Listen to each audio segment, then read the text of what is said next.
प्यारी साध संगत जी, वाहिगुरु जी का खालसा, वाहिगुरु जी की फतेह। गुरु ग्रंथ साहब जी दी चल रही लड़ीवार विचारां विच अज अंक नंबर 1072 तो अगे पाठ करना है।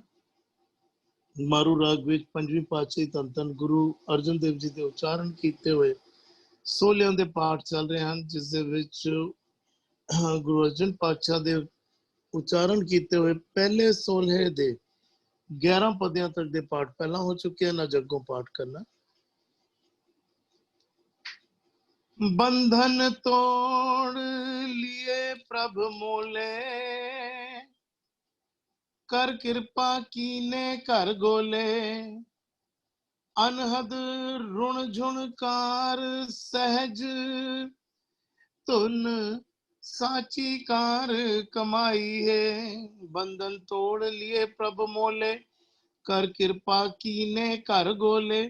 अनहद रुण झुणकार सहज धुन साची कार कमाई है। बंधन तोड़ लिए प्रभ मोले, बंधना नु तोड़ के विकारां दे बंधन, माया दे बंधन, माया दे मोह दी फाइयां जाने अनजाने जो असी आप पाइयां होइयां, असी आप ही बंधना विच फसे होए हां। बंधना विच असी पै गए, कुछ जान के कुछ अनजाने विच। गुरु साहब समझाना कर रहे हैं, बंधन तोड़ लिए प्रभ मोले, परमात्मा ने मुल ही ले लिया। मोले मतलब मुल दे के जिसनों ले लिता जाए। असी ध्यान दईए ना, संसारी तौर ते असी तकना करिए, जेड़ी चीज दी साडे वस विच होंदी है, जिस दी मलकीयत साडे कोल होंदी है, भावें वो कार स्कूटर होवे, भावें कोई मकान होवे, भावें कोई भी वस्तु होए, जेकर असी उन्नू वेच दईए, असी 30 40 50 साल तो अपने मकान विच रह रहे हैं, उन्नू असी वेच दईए, हुण साडी मलकीयत उत्थे नहीं रही। असी भावें 50 साल तो उत्थे रहंदे रहे होइए, असी यह नहीं कह सकते कि मैं 50 साल तो मैं ते रह रहा सी ते हुण मैं अपनी मर्जी नाल उस मकान विच जा सकदा। हुण असी वेच दित्ती है। हुण जिन्ने खरीदी है, मर्जी उदी चलनी है, मर्जी उसदी चलेगी जिद्दी मलकियत हो गई है। गड्डी असी वेच दित्ती है, अद्धी असी उसदी मर्जी बिना गड्डी नूं हथ भी नहीं लगा सकते, क्योंकि साडा अख्तियार नहीं रह गया उसदे उत्ते। गुरु साहब कह रहे हैं, परमात्मा ने मैनू हुण मुल ही मानो खरीद लिया। हुण मेरा अख्तियार अपने मन ते कोई रह नहीं गया। परमात्मा ने ऐसी बख्शिश की है, मेरे बंधन सारे तोड़ के मैनू मुल ही खरीद लिया। कर कृपा कीने घर गोले, गोले तो पाओ दास, गोले तो पाओ नौकर, गोले दास नू भी असी समझिए ना, दास जो भी करता है मालक लिए करता है, अपने लिए कुछ भी नहीं करता। भावें वो बोरियां विच सोने चांदी दे सिक्के लद रहा होए, भावें कुछ भी पदार्थ तो दास लद रहा होए, एक स्थान तो दूजे स्थान ते जाके रख रहा होए चुक चुक के, या कोई और कार विहार कर रहा होए, उस माल दे उत्ते उस दास दा कोई अख्तियार नहीं होता। वो माल चुक के रख रहा है, उदे बाद मालक ने दिन विच दास प्रथा असी तकीए ना, हिंदुस्तान भी अजे भी पूरी तरह तो मुक्त नहीं होया दास प्रथा तो। दिन विच कई बारी एक बारी ते कई बारी दो बारी प्रसादा दास नूं छका दिता जाता है, और बिल्कुल उन्होंने तसीहे दे के रखा जाता है। हुण परमात्मा दी मर्जी है। मन की वो अवस्था का जिक्र कर रहे हैं, मैनू कृपा करके अपने घर का गोला बना दिता है, अपने घर का दास बना दिता है। हुण परमात्मा दी मर्जी है, अगर मैं कोई कार विहार संसारी कर भी रहा, देखो मन की अवस्था कितनी, अगर शब्द की गहराई में जाइए ना, बड़ा कुछ शब्द बोल रहा होंदा है। एक ते पहला अकर आया मोले, मुल मुल दे के विक गया, हुण अख्तियार नहीं है। संसारी कार विहार भावें धन दौलत विच विचर रहा, पर मन की की अवस्था है, कि मालक वो मालक है जिस मालक ने मैनू यह सब सुख सुविधावां दित्तियां होईयां, अहंकार विच आके नहीं। और दूजी आ रहा है घर गोले, गोले बिल्कुल अपने घर दा दास बना लिया उस परमात्मा ने।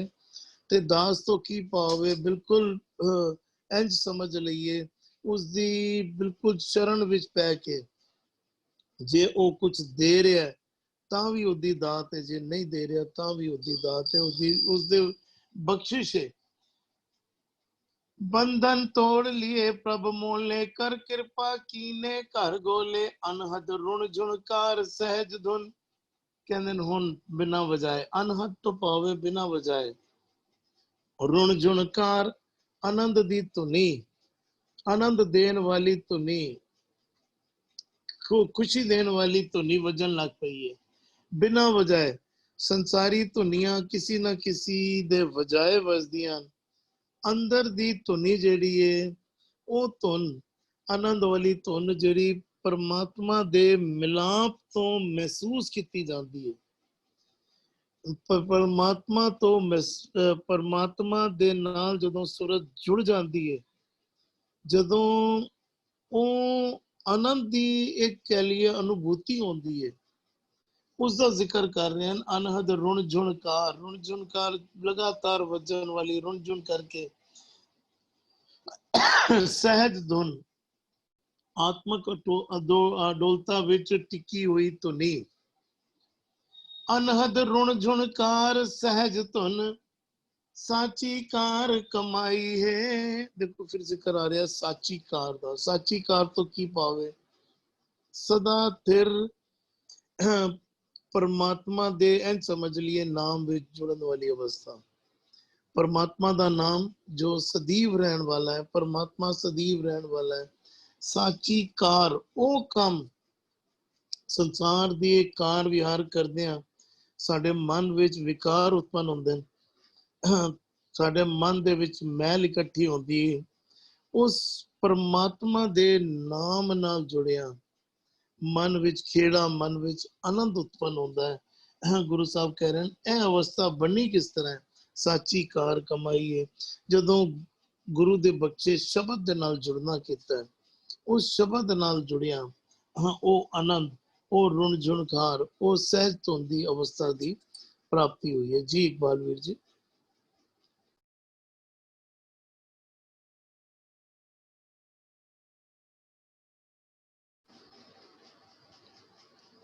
इकबाल वीर जी आप जी की आवाज नहीं आ रही। हाँ जी जी जी वीर जी। बंधन तोड़ लिए प्रभ मोले। बंधन जिन्हां मनुखां ने गुरु की शरण पै के अपने माया के बंधन तोड़ लिया, भाव के परमात्मा ने जिन्हां नूं गुरु का मिलाप करवा के गुरु के राही उन्हां दे माया के बंधन जिहड़े आ उन्हां तो बंद खलासी करा दित्ती है। प्रभ मौले, प्रभु फिर उन्हां नूं अपने अंदर इकमिक कर लैंदा, लीन कर लैंदा, समा लैंदा। भाव जदों प्रभु नूं भा जांदे हन, उन्हां दी करनी गुरु वाली हो जाती है ते प्रभु नूं भा जांदे हन ते प्रभु जिहड़ा है फिर उन्हां मनुखां नूं, क्योंकि बहुवचन च चल रही है यह प्रक्रिया, वो अपने नाल लीन कर लैंदा, समा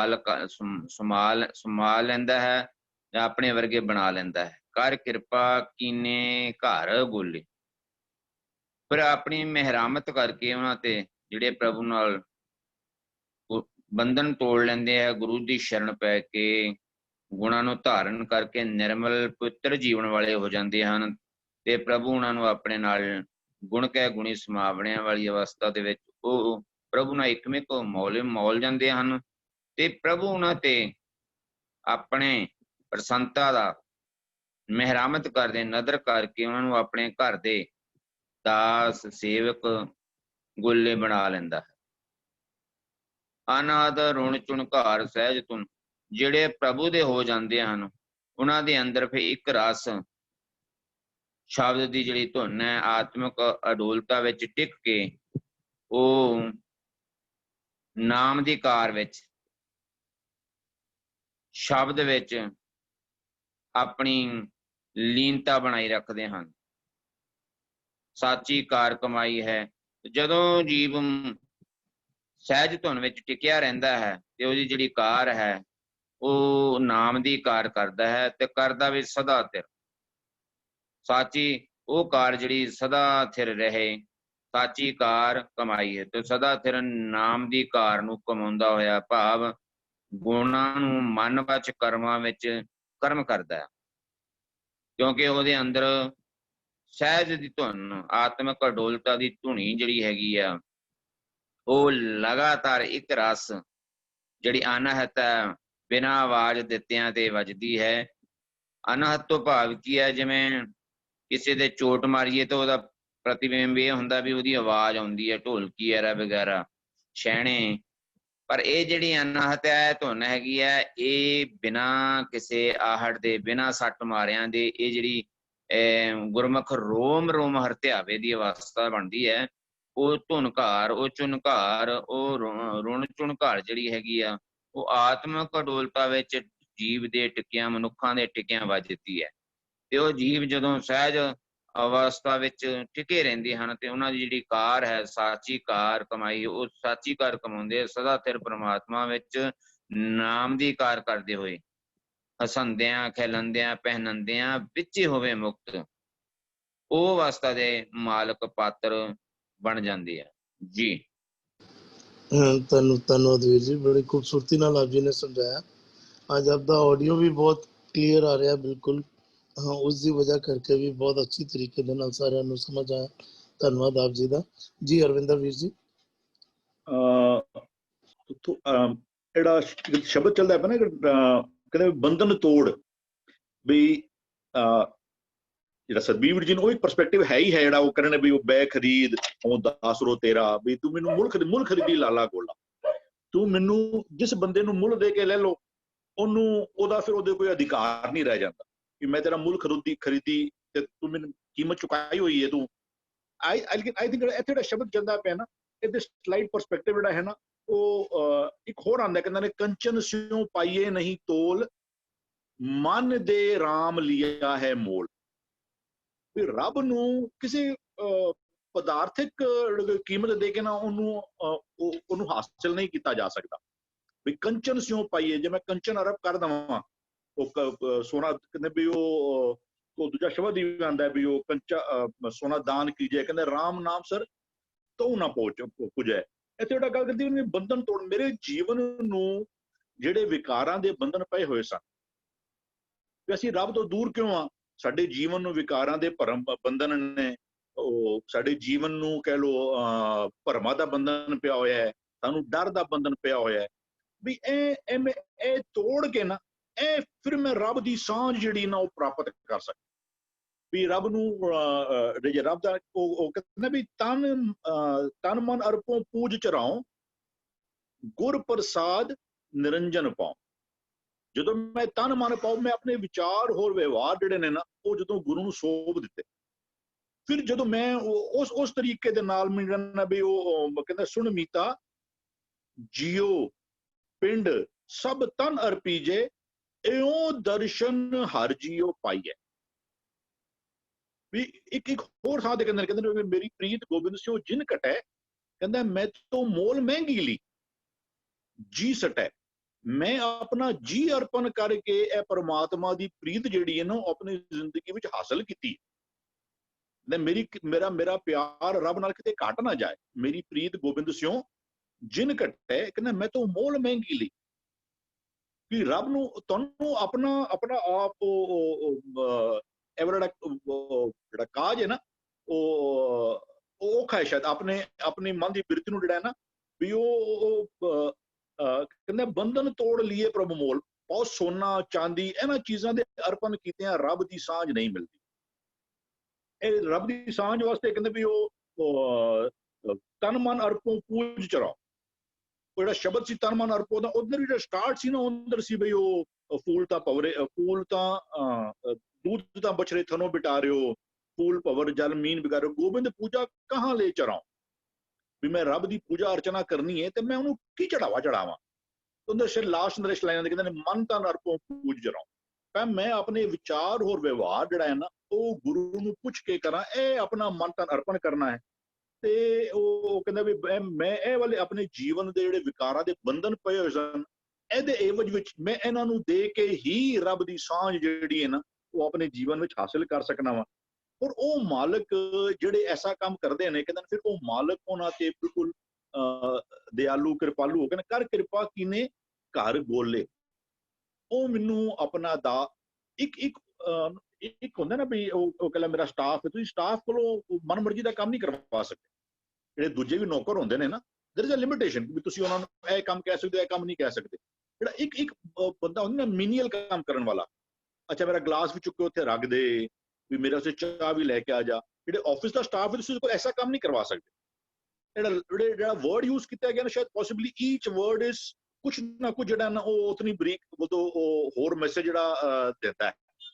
ਗੋਲਾ ਇਜ਼ ਮੀਨਸ ਫॉर ਐਬਸੋਲੂਟਲੀ ਮੀਨੀਅਲ ਕੰਮ ਕਰਨ ਵਾਲਾ ਬੰਦਾ ਵੀ ਜਿੱਧਰ ਕੋਈ ਜਿਹੜਾ ਜੌਬ ਕਰਦਾ ਨਾ ਬੰਦਾ ਕਹਿੰਦਾ ਨਹੀਂ ਫਿਰ ਮੇਰਾ ਵੀ ਤੇ ਕੁਝ ਮੈਨੂੰ ਜੌਬ ਸੈਟੀਸਫੈਕਸ਼ਨ ਮਿਲਣੀ ਚਾਹੀਦੀ ਮੈਂ ਇਹ ਕੰਮ ਥੋੜ੍ਹਾ ਰੱਖਿਆ ਗਿਆ ਤੁਸੀਂ ਮੈਨੂੰ ਕਿਸੇ ਇਸ ਕੰਮ ਥੋੜ੍ਹਾ ਰੱਖਿਆ ਗਿਆ। ਲੇਕਿਨ ਚਪਰਾਸੀ ਹੁੰਦਾ ਉਹਦਾ ਕੀ ਕੰਮ ਦਾ ਉਹਨੂੰ ਜਾਂ ਮੇਰੀ ਕਾਰ ਵਿੱਚੋਂ ਮੇਰਾ ਕੋਟ ਕੱਢ ਕੇ ਲੈ ਕੇ ਆ ਜਾ।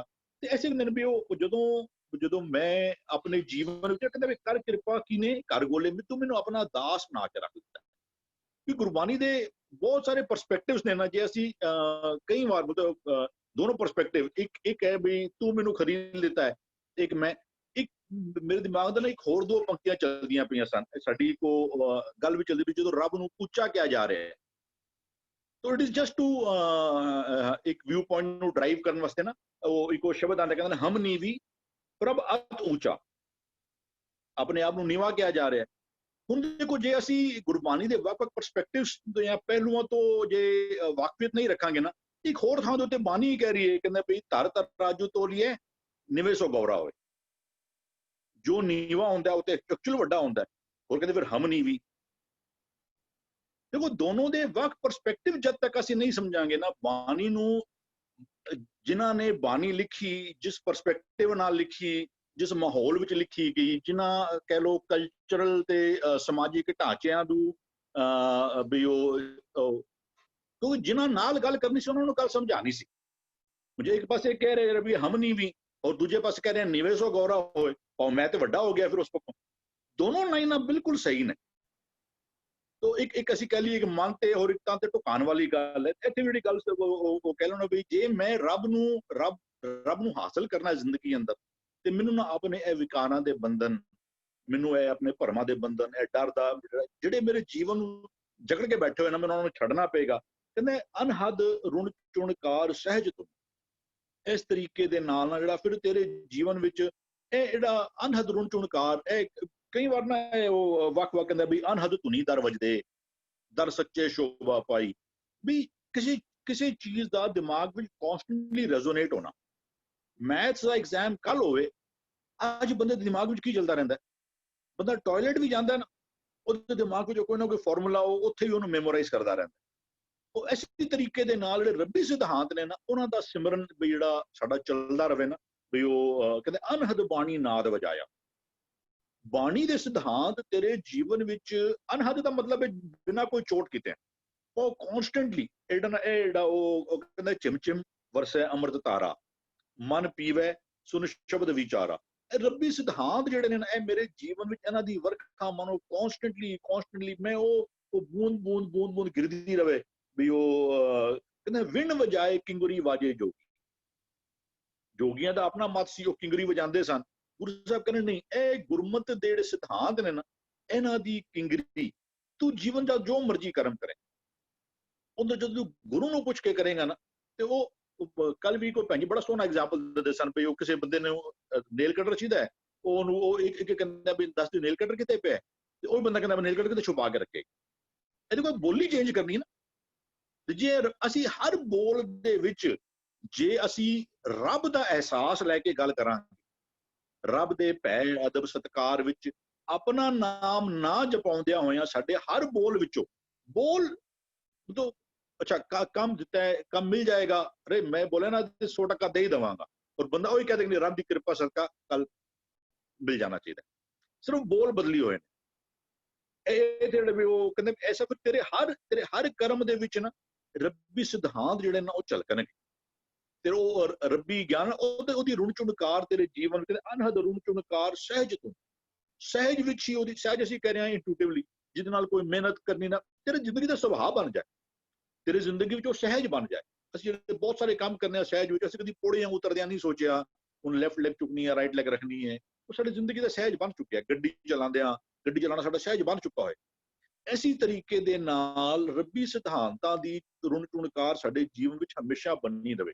ਸਿਧਾਂਤ ਸਾਡੇ ਉਹ ਕਹਿ ਲਓ ਦਿਮਾਗ ਵਿੱਚ ਕਹਿ ਲਓ ਕੌਨਸਟੈਂਟਲੀ ਰੈਜ਼ੋਨੇਟ ਕਰਦੇ ਰਹਿਣ, ਔਰ ਅਸੀਂ ਉਹ ਕਾਰ ਕਰੀਏ, ਸੱਚੀ ਕਾਰ ਕਮਾਈ ਹੈ ਵੀ ਉਹ ਜਿਹੜੀ ਝੂਠੀ ਕਾਰ ਹੈ ਨਾ ਜਿਹਦੇ ਨਾਲ ਅਸੀਂ ਰੱਬ ਤੋਂ ਟੁੱਟਨੇ ਆ, ਉਹ ਵਾਲੀ ਕਾਰ ਛੱਡ ਕੇ ਜਿਹੜੀ ਕਾਰ ਮੇਰੇ ਪਰਮਾਤਮਾ ਨੂੰ ਪਸੰਦ ਹੋਵੇ, ਉਹਦੀ ਅਗਵਾਈ ਮਿਲਦੀ ਰਵੇ, ਔਰ ਉਹ ਕਾਰਜ ਕਰੀਏ ਜਿਹਦੇ ਨਾਲ ਉਹ ਜਿਹੜਾ ਸਾਡਾ ਕਾਰਜ ਹੀ ਸੀ ਜ਼ਿੰਦਗੀ ਦਾ, ਧਰਮ ਦਾ ਕਹਿ ਲਓ ਵੀ ਮੇਨ ਪਰਪਸ ਹੀ ਹੈ ਕਿ ਵੀ ਉਹ ਰੱਬ ਨੂੰ ਪਾ ਜਾਈਏ।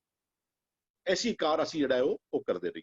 ਹਾਂਜੀ ਵੀਰ ਜੀ, ਧੰਨਵਾਦ ਵੀਰ ਜੀ, ਬੜੀ ਖੂਬਸੂਰਤੀ ਨਾਲ ਆਪ ਜੀ ਨੇ ਸਮਝਾਣਾ ਕੀਤਾ।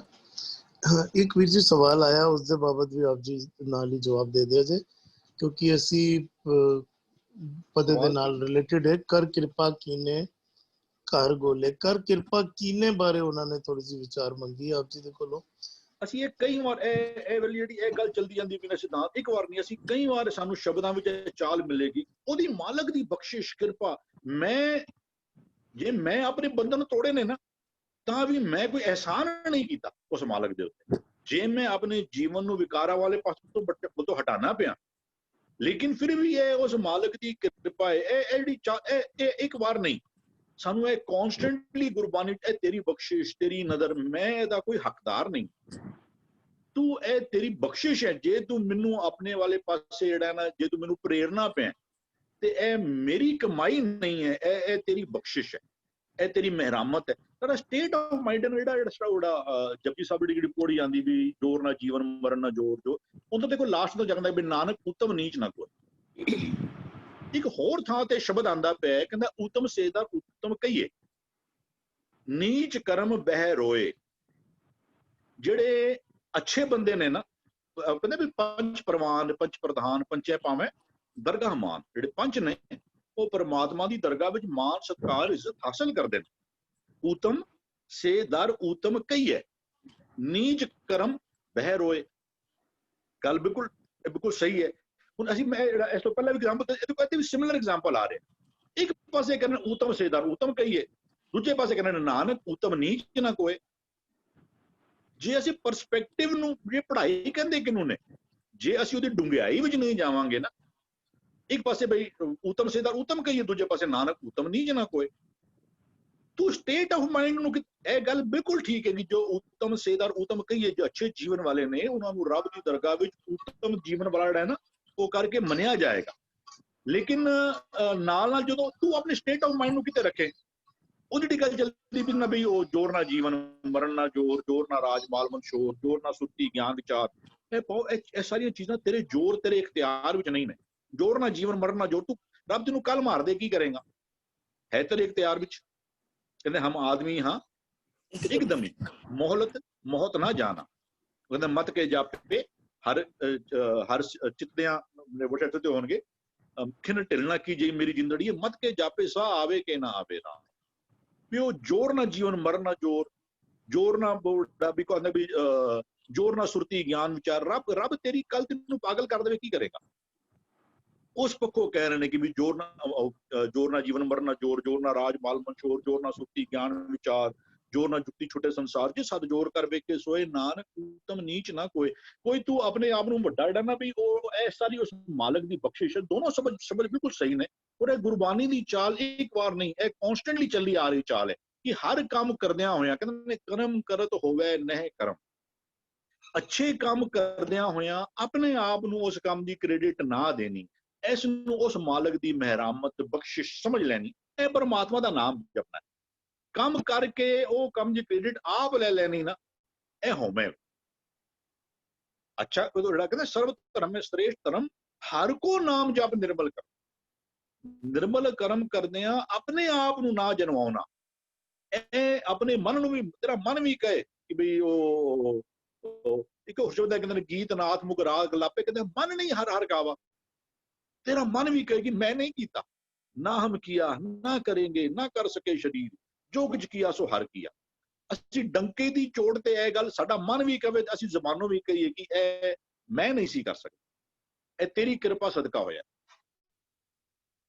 ਆਈ ਡੋਨਟ ਨੋ ਇਹ ਨਾਲ ਕਿੰਨੀ ਕਾਫੀ ਹੱਦ ਤੱਕ ਜੀ ਵੀਰ ਜੀ, ਕਾਫੀ ਹੱਦ ਤੱਕ ਆਪ ਜੀ ਨੇ ਕਲੀਅਰ ਕਰਤਾ। ਧੰਨਵਾਦ ਆਪ ਜੀ ਦਾ। ਮਨ ਦੀ ਸਟੇਟ ਆਫ ਮਾइंड ਹੈ, ਬਿਲਕੁਲ ਠੀਕ ਆਪ ਜੀ ਨੇ ਗੱਲ ਕੀਤੀ। ਮਨ ਦੀ ਅਵਸਥਾ ਹੈ, ਜਬ ਹਮ ਹੋਤੇ ਤਬ ਤੂੰ ਨਹੀਂ, ਜਦੋਂ ਮੈਂ ਕਰੀ ਜਾ ਰਿਹਾ ਉੱਤੇ ਪਰਮਾਤਮਾ ਕਿੱਥੇ, ਅਬ ਤੂੰ ਹੀ ਮੈਂ ਨਹੀਂ, ਹੁਣ ਤੇ ਪਰਮਾਤਮਾ ਹੀ ਹੈ।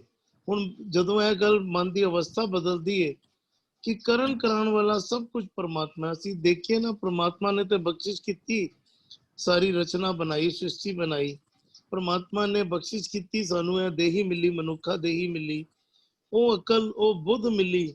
ਪਰਮਾਤਮਾ ਨੇ ਤੇ ਬਖਸ਼ਿਸ਼ਾਂ ਦੇ ਅੰਬਾਰ ਅਸੀਂ ਗਿਣ ਨਹੀਂ ਸਕਦੇ, ਉਸਦੀ ਬਖਸ਼ਿਸ਼ ਹੀ ਇਹ ਸਾਰੀ ਜਿਹੜੀ ਉਹਨੇ ਕੀਤੀ ਹੋਈ ਹੈ। ਅਸੀਂ ਮੈਂ ਕਰੀ ਜਾਂਦੇ ਹਾਂ। ਧੰਨਵਾਦ ਆਪ ਜੀ ਦਾ। ਮੇਰੇ ਖਿਆਲ ਨਾਲ ਜਵਾਬ ਮਿਲ ਗਿਆ ਹੋਣਾ ਜਿਨ੍ਹਾਂ ਨੇ ਸਵਾਲ ਕੀਤਾ ਸੀ। ਜੀ ਭੂਆ ਜੀ। ਬੰਧਨ ਤੋੜ ਲਿਏ ਪ੍ਰਭ ਮੋਲੇ, ਕਰ ਕਿਰਪਾ ਕੀਨੇ ਕਰ ਕੋਲੇ। ਬੰਧਨ ਕਿਸ ਨੂੰ ਸੰਬੋਧਨ ਕਰ ਰਿਹਾ? ਵਾਈਸਸ ਨੂੰ। ਵਾਈਸਸ ਹਉਮੈ ਦਾ ਪ੍ਰਤੀਕ ਹੈਗਾ, ਵਾਈਸਸ ਹਉਮੈ ਦਾ ਪ੍ਰਤੀਕ ਹੈਗਾ, ਔਰ ਹਉਮੈ ਜਿਹੜਾ ਹੈ ਬੋਡੀ ਕੌਨਸ਼ੀਅਸ ਹੈ। ਪ੍ਰਭ ਮੋਲੇ, ਪ੍ਰਭ ਕੀ ਹੈ?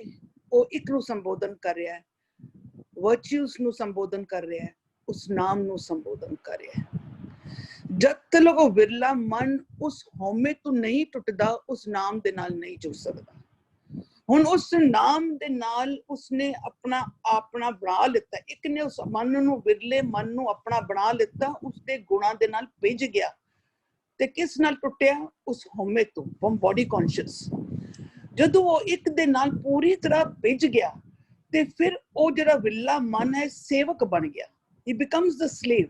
ਕਿੰਜ ਬਣ ਜਾਂਦਾ ਹੈ ਉਹ? ਫਿਰ ਉਹ ਆਪਣੇ ਗੁਣਾਂ ਦੇ ਨਾਲ, ਉਸ ਇੱਕ ਦੇ ਗੁਣਾਂ ਦੇ ਨਾਲ ਇੰਪਲੀਮੈਂਟ ਕਰਕੇ, ਉਸ ਦੀ ਕਮਾਈ ਕਰਕੇ ਆਪਣੇ ਆਪ ਨੂੰ ਟਿਊਨਡ ਕਰਨਾ ਹੀ ਉਸ ਦਾ ਸੇਵਕ ਬਣ ਜਾਣਾ। ਔਰ ਜਦੋਂ ਸੇਵਕ ਬਣ ਜਾਣਾ ਉਹ ਵਿਰਲਾ ਮਨ, ਤੇ ਇਹੀ ਉਸ ਦੀ ਕਿਰਪਾ ਹੈ। ਬਣਨਾ ਹੀ ਉਹਦੀ ਸੇਵਕ, ਉਸ ਇੱਕ ਦੇ ਨਾਲ ਜੁੜਨਾ, ਉਸ ਇੱਕ ਦੇ ਨਾਲ ਸਾਂਝ ਪਾ ਲੈਣੀ ਹੀ ਉਸ ਦੀ ਕਿਰਪਾ ਹੈ। ਫਿਰ ਉਸ ਅਵਸਥਾ ਵਿੱਚ ਕੀ ਹੁੰਦਾ ਕਿ ਅਨਹਦ ਗੁਣ ਰੁਣ ਜੁਣਕਾਰ ਸਹਿਜ ਤੁਨੀ। ਹੁਣ ਸਹਿਜ ਅਡੋਲਤਾ ਦੀ ਇੱਕ ਪ੍ਰਤੀਕ ਹੈ, ਤੇ ਇਹ ਇੱਕ ਅਵਸਥਾ ਹੈ, ਸਹਿਜ ਅਵਸਥਾ, ਅਡੋਲਤਾ। ਔਰ ਇਸ ਅਵਸਥਾ ਦੇ ਵਿੱਚ what happens during that time, ਉਸ ਚੀਜ਼ ਦਾ ਦੱਸ ਰਹੇ ਹਨ। ਉਹ the state of mind ਕੀ ਹੁੰਦੀ ਹੈ? ਉਹ ਇੱਕ ਐਸਾ continuous ਸੁੱਖ। they say that there is no sound, it is soundless, the sound of the soundless। ਕਿਉਂਕਿ ਇਸ ਅਵਸਥਾ ਦੇ ਵਿੱਚ ਇੱਕ ਐਸਾ ਮਿਠਾਸ, ਸੁੱਖ, continuous flow of the sound of the soundless, ਜਿੱਥੇ ਖਾਲੀ ਸੁੱਖ ਹੀ ਸੁੱਖ ਹੈ। ਇਹ ਅਡੋਲਤਾ ਦੀ ਇੱਕ ਅਵਸਥਾ ਦੀ ਗੱਲ ਕੀਤੀ ਜਾ ਰਹੀ ਹੈ, ਜਿਸ ਨੂੰ ਅਸੀਂ ਸਹਿਜ ਅਵਸਥਾ ਕਹਿੰਦੇ ਹਾਂ। ਔਰ ਇਸ ਦੇ ਵਿੱਚ ਸਾਚੀ ਕਾਰ ਕਮਾਈਏ। ਇਸ ਅਵਸਥਾ ਦੇ ਵਿੱਚ ਖਾਲੀ ਇੱਕ ਦਾ ਹੀ ਸਾਂਝ ਪਾਇਆ ਜਾਂਦਾ, ਟੋਟਲੀ ਉਹਦੇ ਵਿੱਚ ਭਿੱਜ ਕੇ, ਔਰ ਪੂਰੀ ਸ੍ਰਿਸ਼ਟੀ ਉਹਦੇ ਨਾਲ ਸਾਂਝ ਪਾ ਕੇ ਉਸ ਦੇ ਨਾਲ ਸਮਝੋ ਕਿ ਉਸ ਦੇ ਇੱਕ ਦਾ ਸੇਵਕ ਬਣ ਚੁੱਕਾ ਹੈ। ਹਾਂਜੀ, ਧੰਨਵਾਦ। ਬਿਲਕੁਲ ਬਹੁਤ ਖੂਬਸੂਰਤੀ ਨਾਲ ਦੱਸਣਾ ਕੀਤਾ ਆਪ ਜੀ ਨੇ। Sound of soundless. ਤੁਸੀਂ ਭੂਆ ਜੀ ਬੜੀ ਹੋਰ ਖੂਬਸੂਰਤ ਗੱਲ ਆਪ ਜੀ ਨੇ ਕੀਤੀ। ਗੋਲੇ ਨੂੰ ਜੋ ਆਪ ਜੀ ਨੇ ਗੁਣਾਂ ਨਾਲ ਰਿਲੇਟ ਕੀਤਾ ਹੈ ਨਾ, ਅਸੀਂ ਧਿਆਨ ਦੇਈਏ ਦੁਨਿਆਵੀ ਤੌਰ ਤੇ ਵੀ ਸਾਨੂੰ ਕੋਈ ਨੌਕਰੀ ਚਾਹੀਦੀ ਹੋਵੇ ਨਾ, ਉਹ ਕਿਧਰੇ ਅਸੀਂ ਕਹੀਏ ਅਸੀਂ ਨੌਕਰੀ ਸਾਨੂੰ ਚਾਹੀਦੀ, ਉਹ ਕਹਿੰਦੇ ਲਿਆ ਡਿਗਰੀ ਦਿਖਾ, ਤੇਰੀ ਡਿਗਰੀ ਕੀ ਹੈ, ਤੇਰੇ ਕੋਲ ਡਿਗਰੀਆਂ ਕਿਹੜੀਆਂ ਨੇ। ਇਸ ਨੌਕਰੀ ਦੇ ਲਈ ਇਹ ਕਾਬਲੀਅਤ ਨਹੀਂ ਚੱਲੇਗੀ ਜਿਹੜੀ ਕਾਬਲੀਅਤ ਤੂੰ ਲੈ ਕੇ ਆਇਆ ਹੈ। ਇਸ ਨੌਕਰੀ ਦੇ ਲਈ ਕਾਬਲੀਅਤ ਚਾਹੀਦੀ ਹੈ, ਤੇਰੇ ਕੋਲ ਫਲਾਣੀ ਡਿਗਰੀ ਹੋਣੀ ਚਾਹੀਦੀ ਹੈ। ਤੇ ਇੱਥੇ ਵੀ ਅਸੀਂ ਧਿਆਨ ਦਈਏ, ਬੰਧਨ ਤੋੜ ਲਈਏ ਪ੍ਰਭ ਮੋਲੇ, ਆਪਣਾ ਮਨ ਹੀ ਵੇਚ ਦਈਏ, ਮੈਂ ਹੋਏ ਹੀ ਨਾ ਵਿਚਕਾਰ। ਅੰਦਰ ਰੱਤਾ ਮਾਤਰ ਵੀ ਮੈਲ ਨਾ ਹੋਏ, ਅੰਦਰ ਰੱਤਾ ਮਾਤਰ ਵੀ ਮੈਂ ਨਾ ਹੋਵੇ, ਤਾਂ ਉਹ ਪ੍ਰਮਾਤਮਾ ਮਾਨੋ ਆਪਣੇ ਘਰ ਦਾ ਗੋਲਾ ਬਣਾਉਂਦਾ ਹੈ, ਤਾਂ ਉਸਦਾ ਸੇਵਕ ਬਣਨ ਦੀ ਇੱਕ ਅਵਸਥਾ ਕਹਿ ਲਈਏ, ਉਹ ਅਵਸਥਾ ਬਣਦੀ ਹੈ। ਬੜੀ ਖੂਬਸੂਰਤ ਗੱਲ ਆਪ ਜੀ ਨੇ ਗੁਣਾਂ ਨਾਲ ਰਿਲੇਟ ਕਰਕੇ ਜਿਹੜੀ ਸਮਝਾਣੀ ਕੀਤੀ। ਧੰਨਵਾਦ ਆਪ ਜੀ ਦਾ। ਮਨ ਪ੍ਰਤੀਤ ਬਣੀ ਪ੍ਰਭ ਤੇਰੀ, ਬਿਨਸ ਗਈ ਹਉ ਮੈਂ ਮਤ ਮੇਰੀ, अंगीकार किया प्रभ अपने, जग में शोभ सुहाई है। मन प्रतीत बनी प्रभ तेरी, प्रतीत ਨੂੰ ਅਸੀਂ ਕਹਿ ਲਈਏ, ਯਕੀਨ ਕਹਿ ਲਈਏ, ਪ੍ਰਤੀਤ ਨੂੰ ਭਰੋਸਾ ਕਹਿ ਲਈਏ, ਪ੍ਰਤੀਤ ਨੂੰ ਨਿਸ਼ਚਾ ਕਹਿ ਲਈਏ। ਹੁਣ ਮਨ ਦੇ ਵਿੱਚ, ਮਨ ਦੇ ਨੰਨੇ ਨੂੰ ਸਿਆਰੀਏ, ਮਨ ਵਿੱਚ हे परमात्मा तेरा भरोसा बन गया। मन प्रतीत बनी प्रभ तेरी,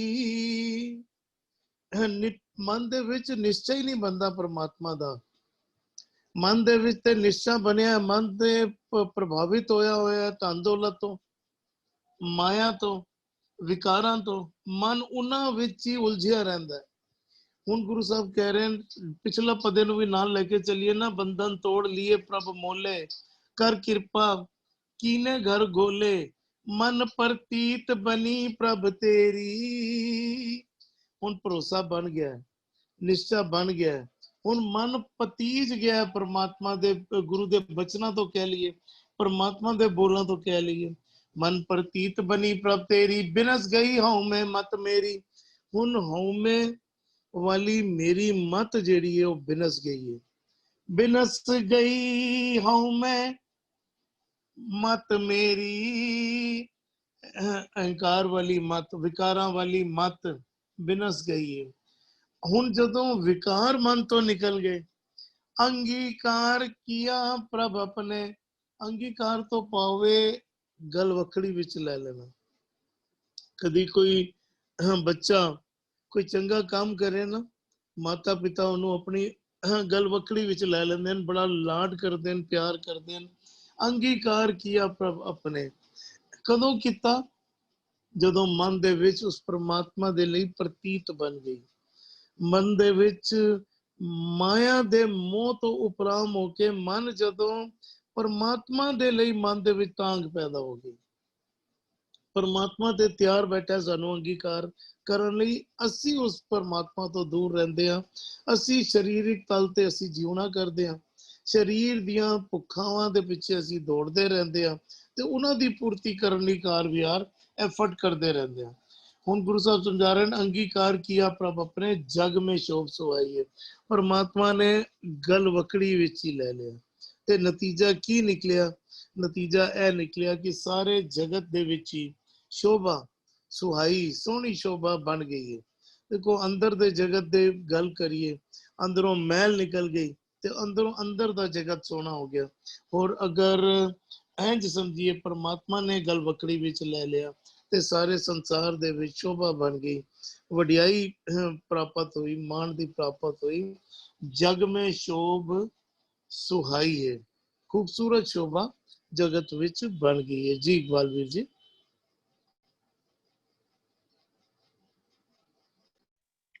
ਹਾਂਜੀ, ਮਨ ਪ੍ਰਤੀਤ ਬਣੀ ਪ੍ਰਭ ਤੇਰੀ। ਪ੍ਰਭ ਭੱਬੇ ਦਾ ਔਂਕੜ ਲੱਥਾ ਹੈ, ਇਸ ਕਰਕੇ ਸੰਬੋਧਕੀ ਸ਼ਬਦ ਹੈ, हे ਪ੍ਰਭੂ ਜੀ। हे ਪ੍ਰਭੂ ਜੀ, ਮਨ ਪ੍ਰਤੀਤ ਬਣੀ, ਜਿਨ੍ਹਾਂ ਮਨੁੱਖਾਂ ਦੀ ਪ੍ਰਤੀਤ ਜਿਹੜੀ ਹੈ ਉਹ ਤੇਰੇ ਨਾਲ ਬਣ ਗਈ ਹੈ, ਜਿਨ੍ਹਾਂ ਮਨੁੱਖਾਂ ਦੇ ਵਿੱਚ ਤੇਰੇ ਪ੍ਰਤੀ ਸ਼ਰਧਾ ਆ ਗਈ ਹੈ, ਜੋ ਮਨੁੱਖ ਗੁਰੂ ਦੀ ਸ਼ਰਨ ਪੈ ਕੇ ਸ਼ਰਧਾ ਦੇ ਪਾਤਰ ਬਣ ਗਏ ਹਨ, ਭਾਵ ਆਪਣੇ ਮਨ ਵਿੱਚ ਤੇਰੇ ਲਈ ਸ਼ਰਧਾ ਬਣਾ ਲਈ ਹੈ। ਬਿਨਸ ਗਈ ਹਉਮੈ, ਫਿਰ ਉਹਨਾਂ ਜੀਵਾਂ ਦੀ ਜਿਹੜੀ ਆ ਹਉਮੈ ਆ, ਮੈਂ ਮੇਰੀ ਆ, ਉਹ ਖਤਮ ਹੋ ਜਾਂਦੀ ਹੈ, ਕਿਉਂਕਿ ਉਹ ਗੁਰੂ ਦੀ ਸ਼ਰਨ ਪੈ ਕੇ ਗੁਣਾਂ ਨੂੰ ਧਾਰਨ ਕਰਕੇ ਹਉਮੈ ਨੂੰ ਦੂਰ ਕਰ ਲੈਂਦੇ। ਮੱਤ ਮੇਰੀ, ਜਿਹੜੀ ਮੇਰੀ ਮੇਰੀ ਵਾਲੀ ਮੱਤ ਸੀਗੀ, ਉਹ ਵੀ ਉਹ ਆਪਣੀ ਮੱਤ ਨੂੰ ਮੇਰੀ ਮੇਰੀ ਤੋਂ ਦੂਰ ਕਰ ਲੈਂਦੇ ਹਨ। ਹੁਣ ਮੱਤ ਤੇਰੀ ਤੇਰੀ ਤੂੰ ਹੀ ਹੋਣ ਲੱਗ ਪੈਂਦਾ, ਜਿਹੜੇ ਆਪਣੇ ਅੰਦਰੋਂ ਹਉਮੈ ਨੂੰ ਦੂਰ ਕਰ ਲੈਂਦੇ ਆ। ਹਉਮੈ ਦੂਰ ਜਦੋਂ ਹੋ ਜਾਂਦੀ ਹੈ ਜੀਵ ਤੇ, ਉਹ ਗੁਰੂ ਦੇ ਨਾਲ, ਪ੍ਰਭੂ ਪਰਮਾਤਮਾ ਨਾਲ ਮੇਲ ਕਰ ਲੈਂਦਾ।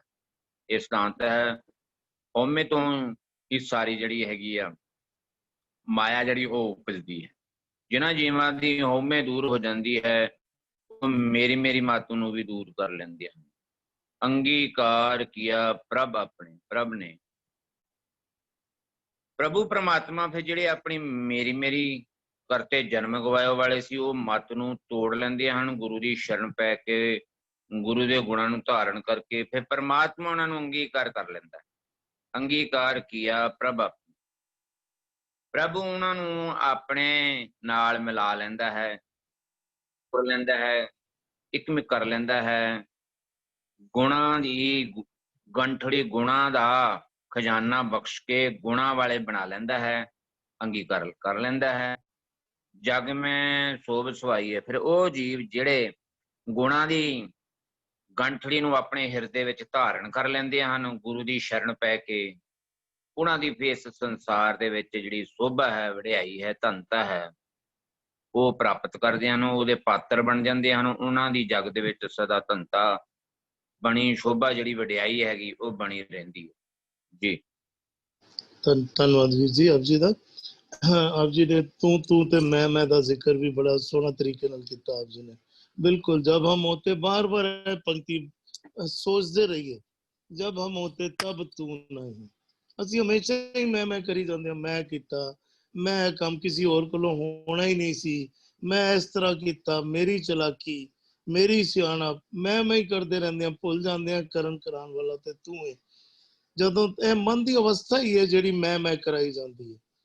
और हूँ जदों तू करना शुरू करता, तू करता, तू रहा, तू हुआ, मुझ में रहा ना हूँ, जब तक वो अवस्था नहीं बनती, जदों तक तू नहीं करांगे तब तक तू नहीं बनांगे, तब तक परमात्मा अंदर नहीं वसेगा, तब तक अंदरों मैं बकरी मैं जेड़ी है घट बोलती है, असी मैं यादा बोलते हैं, मैं किता, मेरा हो, मेरा फलाना, मेरा ठिकाना, साडे अंदर अहंकार इन्ना वध जांदा है। बड़ी खूबसूरती नाल समझाना किता, धन्यवाद आप जी दा जी। हरविंदर वीर जी।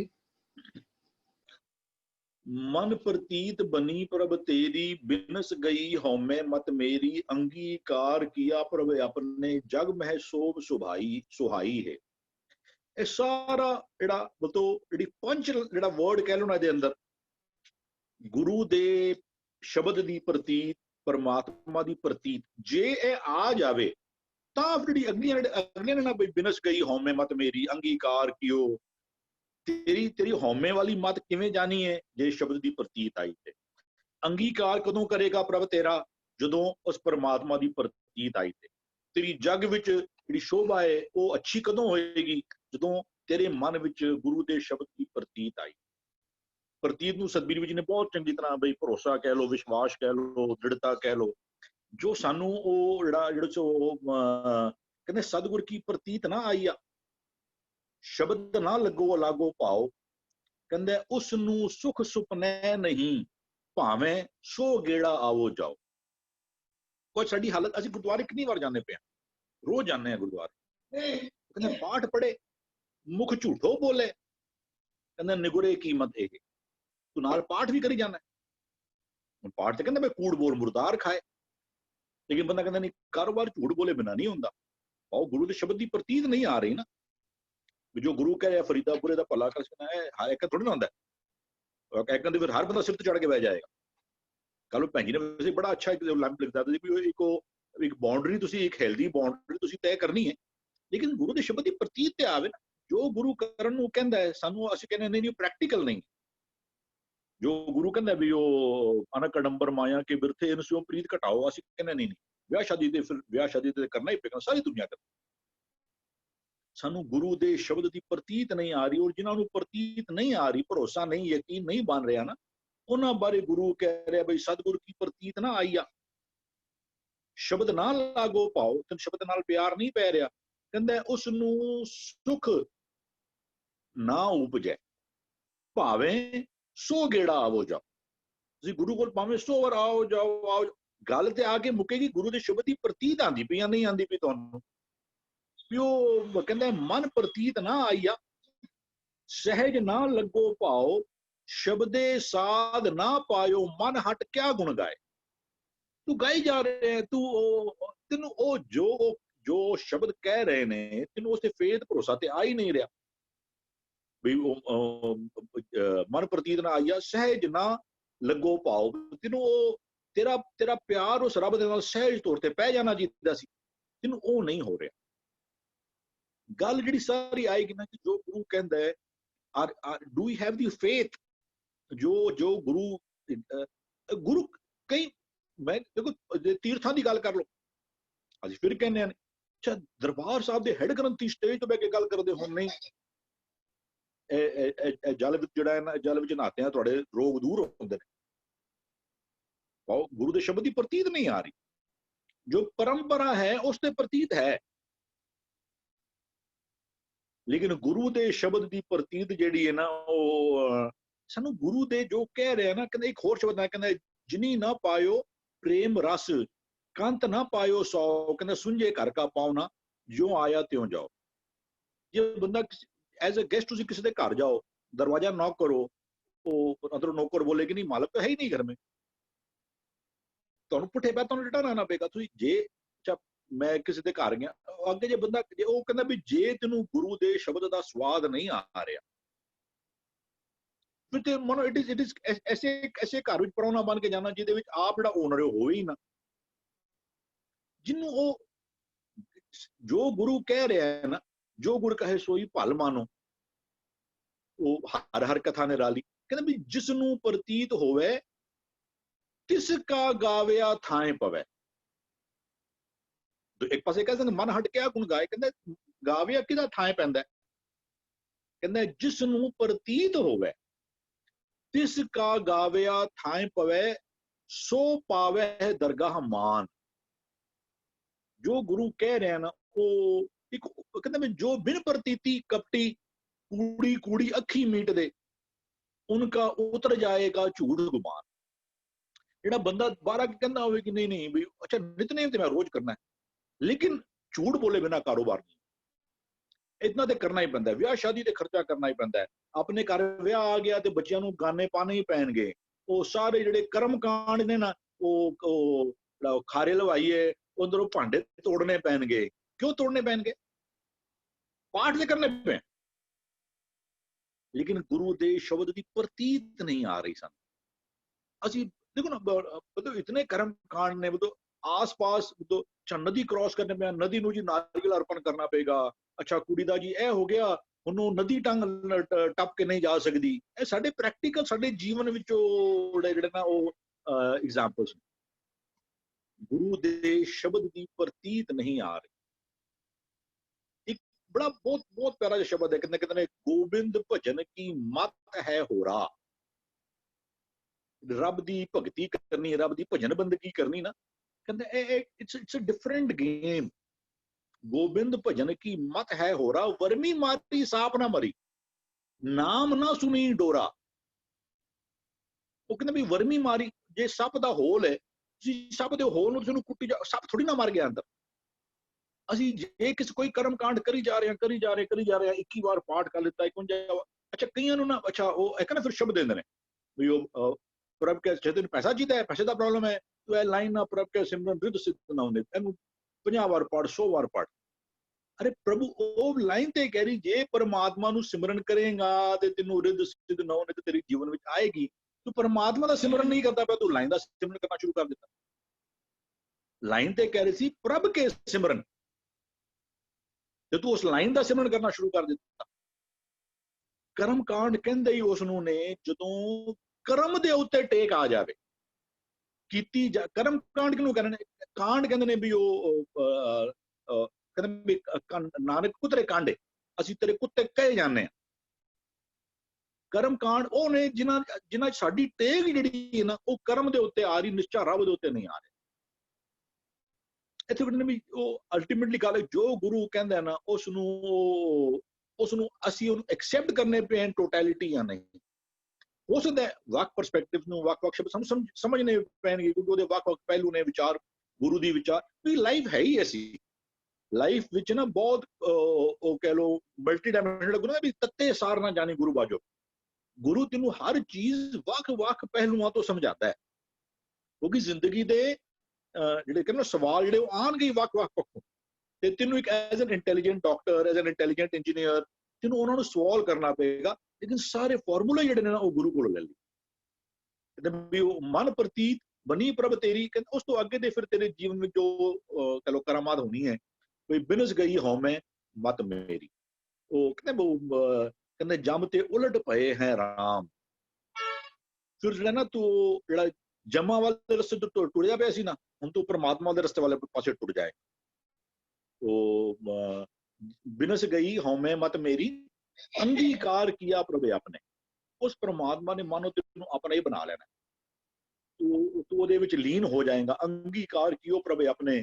ਔਰ ਜੋ ਜਿਨ੍ਹਾਂ ਨੂੰ ਪਰਮਾਤਮਾ ਆਪਣਾ ਬਣਾ ਲੈਂਦਾ ਨਾ, ਉਹ ਕਹਿੰਦਾ ਜੋ ਪ੍ਰਭ ਕੀਏ ਆਪਨੇ ਸਹੀ ਕਹੀਏ ਧਨ।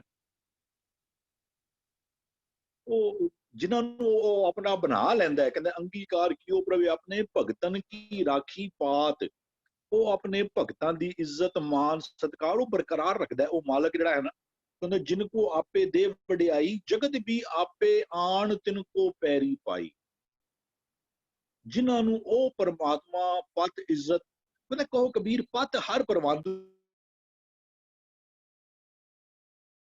ਵੀਰ ਜੀ ਆਪ ਜੀ ਦੀ ਆਡੀਓ ਆਫ ਹੋ ਗਈ ਹੈ। ਹਰਵਿੰਦਰ ਵੀਰ ਜੀ,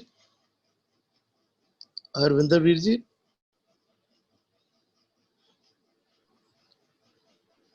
ਉਹਦੀ ਕੋਈ ਬਹੁਤ ਵੈਲਿਊ ਜਿਹੜੀ ਨਾ ਉਹ ਇੱਥੇ ਨਹੀਂ ਹੈ। ਇਹ ਕਹਿੰਦੇ ਵੀ ਅੰਗੀਕਾਰ ਕੀਓ ਪ੍ਰਭ ਆਪਣੇ ਜਗ ਮੈਂ ਸ਼ੋਭ ਸੁਹਾਈ ਹੈ। ਫਿਰ ਸੰਸਾਰ ਵਿੱਚ ਤੇਰੀ ਪਤ ਇੱਜ਼ਤ ਜਿਹੜੀ ਹੈ ਨਾ ਉਹ ਸੋਹਣੀ ਜਿਹੜੀ ਉਹ ਬਣੀ ਰਹੇਗੀ। ਹਾਂਜੀ ਵੀਰ, ਧੰਨਵਾਦ ਵੀਰ ਜੀ। ਬਿਲਕੁਲ ਆਪ ਜੀ ਨੇ ਬਹੁਤ ਹੀ ਦੁਨਿਆਵੀ ਡਰਾਂ ਦਾ ਵੀ ਆਪ ਜੀ ਨੇ ਜ਼ਿਕਰ ਕਰਕੇ, ਕਰਮ ਕਾਂਡਾਂ ਦਾ ਜ਼ਿਕਰ ਕਰਕੇ ਆਪ ਜੀ ਨੇ ਸਮਝਾਣਾ ਕੀਤਾ। ਬਿਲਕੁਲ ਬੜੇ ਖੂਬਸੂਰਤ ਉਦਾਹਰਨ ਦੇ ਕੇ, ਔਰ ਆਪ ਜੀ ਨੇ ਜਿਹੜਾ ਉਹ ਵੀ ਕਰਮ ਕਾਂਡ ਨੂੰ ਵੀ ਜਿਹੜਾ ਐਕਸਪਲੇਨ ਕੀਤਾ ਹੈ ਨਾ, ਬਹੁਤ ਸੋਹਣੇ ਤਰੀਕੇ ਦੇ ਨਾਲ ਆਪ ਜੀ ਨੇ ਸਮਝਾਣਾ ਕੀਤਾ। ਬਿਲਕੁਲ ਟੇਕ ਸਾਡੀ ਕਰਮ ਦੇ ਉੱਤੇ ਬਣੀ ਹੋਈ ਹੈ, ਗੁਰੂ ਦੇ ਸ਼ਬਦ ਦੇ ਉੱਤੇ ਨਹੀਂ ਬਣੀ। ਭੈ ਬਿਨ ਭਰਮ ਨਾ ਕੱਟੇ, ਨਾਮ ਨਾ ਲੱਗੇ ਪਿਆਰ। ਜਦੋਂ ਤੱਕ ਉਹ ਪਰਮਾਤਮਾ ਦਾ ਭੈ, ਨਿਰਮਲ ਭੈ ਮਨ ਦੇ ਵਿੱਚ ਨਹੀਂ ਬੈਠੇਗਾ, ਤਦ ਤੱਕ ਮਨ ਤੋਂ ਭਰਮ ਨਹੀਂ ਕੱਟੇ ਜਾਣੇ। ਆਪ ਜੀ ਨੇ ਕਿਉਂਕਿ ਦੁਨਿਆਵੀ ਉਦਾਹਰਨ ਦਿੱਤਾ, ਪਿਛਲੇ ਕੁਝ ਦਿਨ ਪਹਿਲੇ ਸ਼ਰਾਧ ਵੀ ਨਿਕਲ ਕੇ ਗਏ, ਤੇ ਸ਼ਰਾਧਾਂ ਦਾ ਬੜਾ ਭਰਮ ਮਨ ਦੇ ਵਿੱਚ ਬਣਿਆ ਰਹਿੰਦਾ। ਸ਼ਰਾਧਾਂ ਦੇ ਵਿੱਚ ਕੋਈ ਵੀ ਸੁੱਖ ਦਾ ਕੰਮ ਹੋਏ ਨਹੀਂ ਕਰਨਾ, ਅਸੀਂ ਕੋਈ ਵੀ ਸੁੱਖ ਦਾ ਕੰਮ ਹੋਏ। ਤੇ ਮੈਂ ਆਪ ਜੀ ਨੂੰ ਇੱਕ ਪੂਰਾ ਉਦਾਹਰਨ ਦੇਣਾ ਚਾਹ ਰਿਹਾ, ਨਾਮ ਲੈ ਕੇ ਦੇਣਾ ਚਾਹ ਰਿਹਾ। ਸਾਡੇ ਨਾਲ ਗੁਰਪ੍ਰੀਤ ਜੀ ਨੇ ਵੀ ਜੁਆਇਨ ਕੀਤਾ ਹੋਇਆ। ਪਿੱਛੇ ਉਹਨਾਂ ਨੇ ਗੱਡੀ ਲੈਣੀ ਸੀ, ਖਾਸ ਤੌਰ ਤੇ ਸ਼ਰਾਧਾਂ ਦੇ ਵਿੱਚ ਲੈ ਕੇ ਆਏ ਕਿ ਮਨ ਦੇ ਵਿੱਚ ਰੱਤਾ ਮਾਤਰ ਸ਼ਬਦ ਅਗਰ ਅਸੀਂ ਪੜ੍ਹ ਰਹੇ ਹਾਂ ਤੇ ਫਿਰ ਮਨ ਦੇ ਵਿੱਚ ਕਿਸ ਗੱਲ ਦਾ ਡਰ ਹੈ? ਜਾਂ ਤੇ ਗੁਰੂ ਦੇ ਉੱਤੇ ਅਜੇ ਪ੍ਰਤੀਤ ਨਹੀਂ ਆਈ, ਭਰੋਸਾ ਨਹੀਂ ਆਇਆ। ਜਦੋਂ ਭਰੋਸਾ ਆ ਜਾਏ ਤੇ ਫਿਰ ਮਨ ਦੇ ਵਿੱਚੋਂ ਐ ਭਰਮ ਤੇ ਵਹਿਮ ਤੇ ਡਰ ਨਿਕਲ ਜਾਂਦੇ ਹੈਗੇ। ਤੇ ਮਨ ਦੇ ਵਿੱਚੋਂ ਅਸੀਂ ਇਹ ਡਰਾਂ ਨੂੰ ਕੱਢੀਏ ਤੇ ਗੁਰੂ ਦੇ ਸ਼ਬਦ ਤੇ ਭਰੋਸਾ ਕਰਕੇ ਅਸੀਂ ਕਾਰ ਵਿਹਾਰ ਕਰਨੇ ਕਰੀਏ। ਗੁਰੂ ਸਾਡੀ ਜ਼ਿੰਦਗੀ ਸੌਖੀ ਬਣਾ ਰਹੇ ਹਨ। ਅਸੀਂ ਇਹਨਾਂ ਭਰਮਾਂ ਦੀ ਵਜ੍ਹਾ ਕਰਕੇ, ਇਹਨਾਂ ਡਰਾਂ ਦੀ ਵਜ੍ਹਾ ਕਰਕੇ ਅਸੀਂ ਜ਼ਿੰਦਗੀ ਆਪਣੀ ਔਖੀ ਬਣਾਈ ਹੋਈ ਹੈ। ਧੰਨਵਾਦ ਆਪ ਜੀ ਦਾ। ਜੀ ਭੂਆ ਜੀ।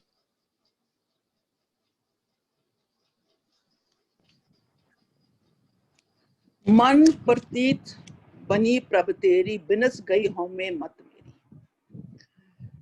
प्रतीक का अर्थ है श्रद्धा, फेथ, भरोसा।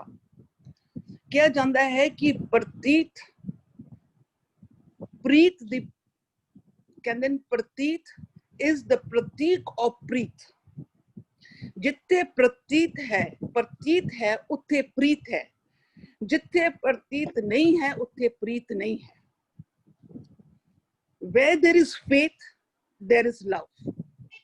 Where there is no faith, there is no love. तकरीबन ਅਸੀਂ ਲੋਕ ਬੜੀ ਵਾਰ ਕਹਿ ਦਿੰਦੇ ਹਾਂ ਕਿ ਸਾਨੂੰ ਬੜਾ ਪ੍ਰੀਤ ਹੈ ਉਸ ਇੱਕ ਦੇ ਨਾਲ, ਪਰ ਜਗ੍ਹਾ ਜਗ੍ਹਾ ਤੇ ਅਸੀਂ ਡੋਲਦੇ ਹਾਂ, ਅਸੀਂ ਕਰਮ ਕਾਂਡਾਂ ਵਿੱਚ ਫਸ ਜਾਂਦੇ ਹਾਂ। ਜਦੋਂ ਅਸੀਂ ਇਹਨਾਂ ਚੀਜ਼ਾਂ ਵਿੱਚ ਡੋਲਦੇ ਹਾਂ, ਫਸ ਜਾਂਦੇ ਹਾਂ, ਇਹ ਸਾਨੂੰ ਸ਼ੋ ਕਰਦਾ ਕਿ ਸਾਨੂੰ ਹਾਲੇ ਪ੍ਰੀਤ ਨਹੀਂ ਹੈ। ਕਿਉਂਕਿ ਪ੍ਰੀਤ ਐਂਡ ਪ੍ਰਤੀਕ ਗੋ ਟੂਗੇਦਰ। जिथे भी प्रतीत है उत्थे प्रीत है, जिथे प्रतीत नहीं है उत्थे प्रीत नहीं है। इस करके कहते मन ने पूरी तरह प्रतीत कर लिता, पूरी फेथ हो गया, पूरा एक दे नाल सांझ पा के प्यार पा लिता है। इसी करके तो उसने अपने अंदर दी होमे दी अपनी मन मत नू त्याग दिता है। बिनस गई होमे मत मेरी। इसी तरीके ना पहले पद विच कहना बंधन तोड़ लिए प्रभ मोले। इत्थे क्या है कि उन्होंने अपनी श्रद्धा अपनी प्रीत दे नाल पूरी तरह एक दे नाल सांझ पा के वो होमे और अपनी मन मत नू त्याग दिता। जब उसनु त्याग दिता ते अंगीकार किया प्रभ अपना। हुण अंगीकार के उसने अपने नाल सांझ पा के टोटली उसने अपने नाल मन पिज गया। उसदे गुणां दे विच पिजण दे नाल what has he attained? Shobha is सुख। उसने अंदर ही अंदर वो ऐसी शोभा पाई है, जब सुख पाया है, सहज अवस्था पाई है, अडोलता पाया है, ये उसकी शोभा है। क्योंकि उसने पूरी तरह had the faith, पूरी तरह उस प्रीत नाल उस एक दे नाल पाई है। हाँ जी। धन्यवाद बुआ जी। बिल्कुल जिते प्रतीत नहीं है उत्थे प्रीत भी नहीं है। दोनों बिल्कुल एक दूसरे नाल रिलेटेड ਹਨ। ਪ੍ਰਤੀਤ ਜਿਹੜੀ ਹੈ ਜਦ ਤੱਕ ਭਰੋਸਾ ਨਹੀਂ ਹੈ, ਅਸੀਂ ਜ਼ਬਾਨੀ ਤੇ ਕਹਿੰਦੇ ਰਹਿੰਦੇ ਹਾਂ ਅਸੀਂ ਪ੍ਰੀਤੀ ਕਰ ਰਹੇ ਹਾਂ, ਪਰ ਭਰੋਸਾ ਨਹੀਂ ਕਰਦੇ ਔਰ ਇਸੇ ਵਜ੍ਹਾ ਕਰਕੇ ਅਸੀਂ ਦੂਰ ਰਹਿੰਦੇ ਹਾਂ, ਟੁੱਟੇ ਰਹਿੰਦੇ ਹਾਂ। ਤਜਿੰਦਰ ਵੀਰ ਜੀ ਆਪ ਜੀ ਦੇ ਕੋਲ ਸਵਾਲ ਆਏ ਹੋਏ ਕਿਉਂਕਿ ਸਮਾਂ ਹੋ ਗਿਆ। नहीं वीर जी आप जी सवाल तो नहीं आया, अगर किसी का है तो पूछ लो, नहीं तो ਅਸੀਂ ਪਾਠ ਆਰੰਭ ਕਰ ਦਿੰਦੇ। ਕੋਈ ਗੱਲ ਨਹੀਂ, ਸਵਾਲ ਤੁਸੀਂ ਪੁੱਛ ਲਓ, ਸੰਗਤ ਕੋਈ ਨਾ ਕੋਈ ਸਵਾਲ ਪਾ ਦੇਣਗੇ ਤੇ ਅੱਜ ਇੰਨਾ ਹੀ ਪਾਠ ਕਰ ਲੈਂਦੇ ਆ, ਨਹੀਂ ਤੇ ਅਸੀਂ ਜਨਰਲ ਡਿਸਕਸ਼ਨ ਫਿਰ ਕਰ ਲਾਂਗੇ। ਰੂਬੀ ਜੀ ਦਾ ਸਵਾਲ ਹੈ, ਉਹਨਾਂ ਨੇ ਹੱਥ ਰੇਸ ਕੀਤਾ ਹੋਇਆ। ਮਰਦਾਨਾ ਜੀ ਦਾ ਉਹਨਾਂ ਦਾ ਚੱਲ ਰਿਹਾ ਜੀ। ਠੀਕ ਹੈ ਵੀਰ ਜੀ, ਆਪ ਜੀ ਪਾਠ ਕਰ ਲੈਣ ਜੀ। हाँ क्योंकि अगले तीन पदे ना, तीन पदे अगले बिल्कुल एंडिंग है ते तीनों पदे रिलेटेड हैं, बिल्कुल समाप्ति विच कल ਅਸੀਂ तीन पदे कर लांगे जी। अरविंदर जी आप जी प्लीज गायन करिए जी।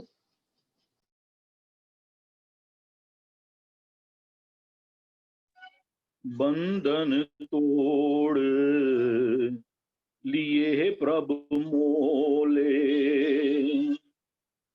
कर कृपा कीने कर गोले, अनहद रोण चोण कार सहज धोन, साची कार कमाई है, मन परतीत बनी प्रभ तेरी, बिनस गई हाउ मैं मत मेरी,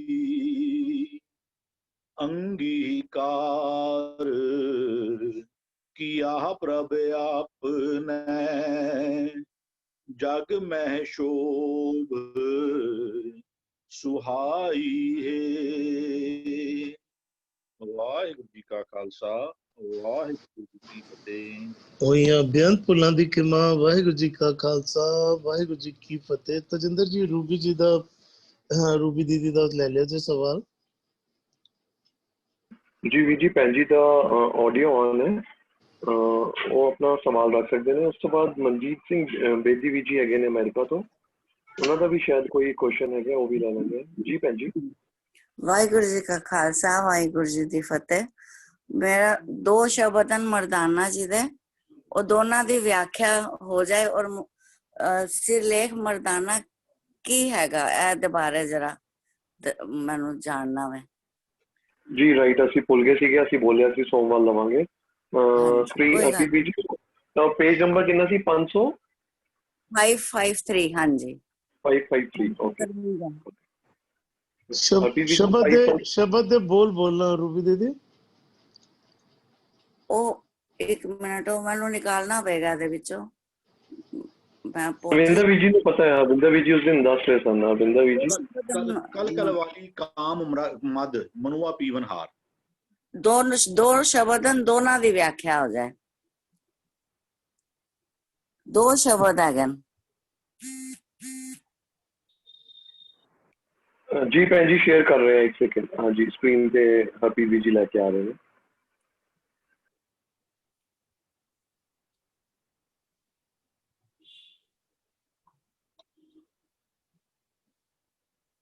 हरविंदर जी मेरी पंक्ति दोबारा स्लोली बोलना ताकि वो स्क्रीन पे ले आए पीवी जी। कल कल वाली काम मद मनुआ पीवन हार, कक्का कक्का कक्का मम्मा मम्मा।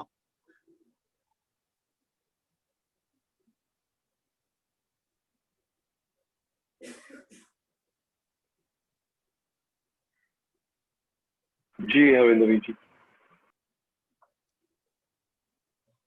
हाँ जी, यही वाला और इस तो नीचे वाला भी। हाँ जी, वाहिगुरु जी खालसा वाहिगुरु जी फतेह। ਇਹ ਨਾ ਮਨੋਂ ਜਿਹੜਾ ਇੱਕ ਇੱਥੇ ਸ਼ਾਇਦ ਜਿਸ ਤਰ੍ਹਾਂ ਇੱਕ ਦ੍ਰਿਸ਼ਟਾਂਤ ਵੀ ਜਿਹੜਾ ਸ਼ਰਾਬੀਆਂ ਦੀ ਜਿਹੜੀ ਮਹਿਫਿਲ ਹੁੰਦੀ ਹੈ, ਸ਼ਰਾਬ ਕਿਸ ਤਰ੍ਹਾਂ ਬਣਦੀ ਹੈ ਨਾ, ਉਹਦਾ ਸ਼ਾਇਦ ਜ਼ਿਕਰ ਕਰਕੇ, ਕਿਉਂਕਿ ਗੁਰੂ ਸਾਹਿਬ ਅਸੀਂ ਦੇਖਨੇ ਪੈਣਾ ਜੇ 12 ਮਾਹ ਉਚਾਰਨ ਕਰਦੇ ਪਏ ਨੇ, ਉਹਦੇ ਨਾਲ ਵੀ ਜਿਹੜਾ ਹੈ ਨਾ ਉਹ ਸਾਨੂੰ ਅਲਟੀਮੇਟਲੀ ਜੋੜਿਆ ਰੱਬ ਨਾਲ ਜਾ ਰਿਹਾ। ਤੇ ਇੱਥੇ ਵੀ ਉਹ ਮਨ ਮਤਵਾਰੋ ਨਾਮ ਰਸ ਪੀਵੇ, ਉਹਨੂੰ ਸ਼ਬਦ ਦੇਖਾਂਗੇ ਨਾ, ਐਹਨਸ ਬਣੀ ਪ੍ਰੇਮ ਲਿਵ ਲਾਗੀ ਸ਼ਬਦ ਅਨਾਹਦ ਗਿਆ ਪਾਠੀ ਭਵਨ। ਹੁਣ ਸ਼ਰਾਬ ਬਣਾਉਣ ਵਾਸਤੇ ਕੀ ਲੱਗਦਾ ਸੀ ਉੱਥੇ? ਕਹਿੰਦਾ ਤੇਰੀ ਭੱਠੀ ਲੱਗਦੀ ਹੈ। ਸ਼ਰਾਬ making is a distillation process. ਸਾਰਾ ਜੋ ਉਹਨਾਂ ਨੂੰ ਲੱਗਦਾ ਹੈ ਨਾ, ਜੋ ਉਹਨਾਂ ਦੇ ਕਹਿ ਲਓ ਰॉ ਇਨਗਰੀਡੀਐਂਟਸ ਹੁੰਦੇ ਨੇ, ਉਹ ਸਾਰਿਆਂ ਨੂੰ ਇੱਕ ਉਹ ਕਹਿ ਲਓ ਭਾਂਡੇ ਵਿੱਚ ਪਾ ਕੇ ਉਹਨਾਂ ਨੂੰ ਇਕੱਠਾ ਉਬਾਲਿਆ ਜਾਂਦਾ, ਉਹ ਭੱਠੀ ਵਿੱਚ ਉਬਾਲਿਆ ਜਾਂਦਾ ਉਹਨੂੰ। ਉਸ ਤੋਂ ਜਿਸ ਤਰ੍ਹਾਂ ਪਾਣੀ ਡਿਸਟਿਲ ਕਰਦਾ ਨਾ, ਵੀ ਉਹ ਗਰਮ ਜਿਹੜੀ ਵਾਫ ਨਿਕਲਦੀ ਹੈ, ਉਸ ਵਾਫ ਨੂੰ ਇੱਕ ਉਸ ਕਲੋਜ਼ਡ ਵੈਸਲ ਹੁੰਦਾ, ਉਤੋਂ ਨਲੀ ਨਿਕਲਦੀ ਹੈ, ਦੂਜੇ ਅੰਦਰ ਚਲੇ ਜਾਂਦੀ ਹੈ, ਉਹ ਦੂਜੇ ਅੰਦਰ ਜਾ ਕੇ ਉਹਦਾ ਜਿਹੜਾ ਜੋ ਅਰਕ ਨਿਕਲਿਆ, ਜੋ ਵਾਫ ਨਿਕਲੀ ਨਾ, ਉਹਨੂੰ ਠੰਡਾ ਕਰਕੇ ਉਹ ਤੇ ਸ਼ਰਾਬ ਤਿਆਰ ਹੋ ਜਾਂਦੀ। ਉਹ ਕਹਿੰਦਾ ਵੀ ਪਾਠੀ ਭਵਨ ਪ੍ਰੇਮ ਕਾ ਪੋਚਾ ਇਹਦੇ ਵਿੱਚ ਅਮਿਓ ਚੁਆਈਏ ਬਾਬਾ ਮਨ ਮਤਵਾਰੋ ਨਾਮ ਰਸ ਪੀਵੇ। ਉਹ ਇਹਨੂੰ ਜਿਹੜਾ ਕਹਿੰਦਾ ਵੀ ਉਹ ਸਾਡੇ ਜੀਵਨ ਵਿੱਚ ਕਲ ਜੁਗੀ ਸੁਭਾਅ ਹੈ ਨਾ, ਵੀ ਉਹ ਗੁਰੂ ਸਾਹਿਬ ਨੂੰ ਕਹਿੰਦੇ ਨੇ ਕਲ ਕਲ ਵਾਲੀ ਕਾਮ ਮਦ ਮਨੁਆ ਪੀਵਨ ਹਾਰ, ਜਿਹੜਾ ਸਾਡਾ ਮਨ ਕੈਸੀ ਸ਼ਰਾਬ ਪੀ ਜਾ ਰਿਹਾ ਹੈ, ਕਲ ਜੁਗੀ ਸੁਭਾਅ ਹੈ ਨਾ। ਕਲ ਜੁਗੀ ਸੁਭਾਅ ਨੇ ਇੱਕ ਹੋਰ ਥਾਂ ਤੇ ਗੁਰੂ ਸਾਹਿਬ ਤੁਹਾਨੂੰ ਕਹਿ ਥੋੜਾ ਖੋਲਦੇ ਨੇ, ਕਹਿੰਦਾ ਵੀ ਉਹ ਪੁੱਤ ਜਨੂਰਾ ਨਹੀਂ, ਉਹ ਇੱਕ ਮਿੰਟ ਆਈ ਜਸਟ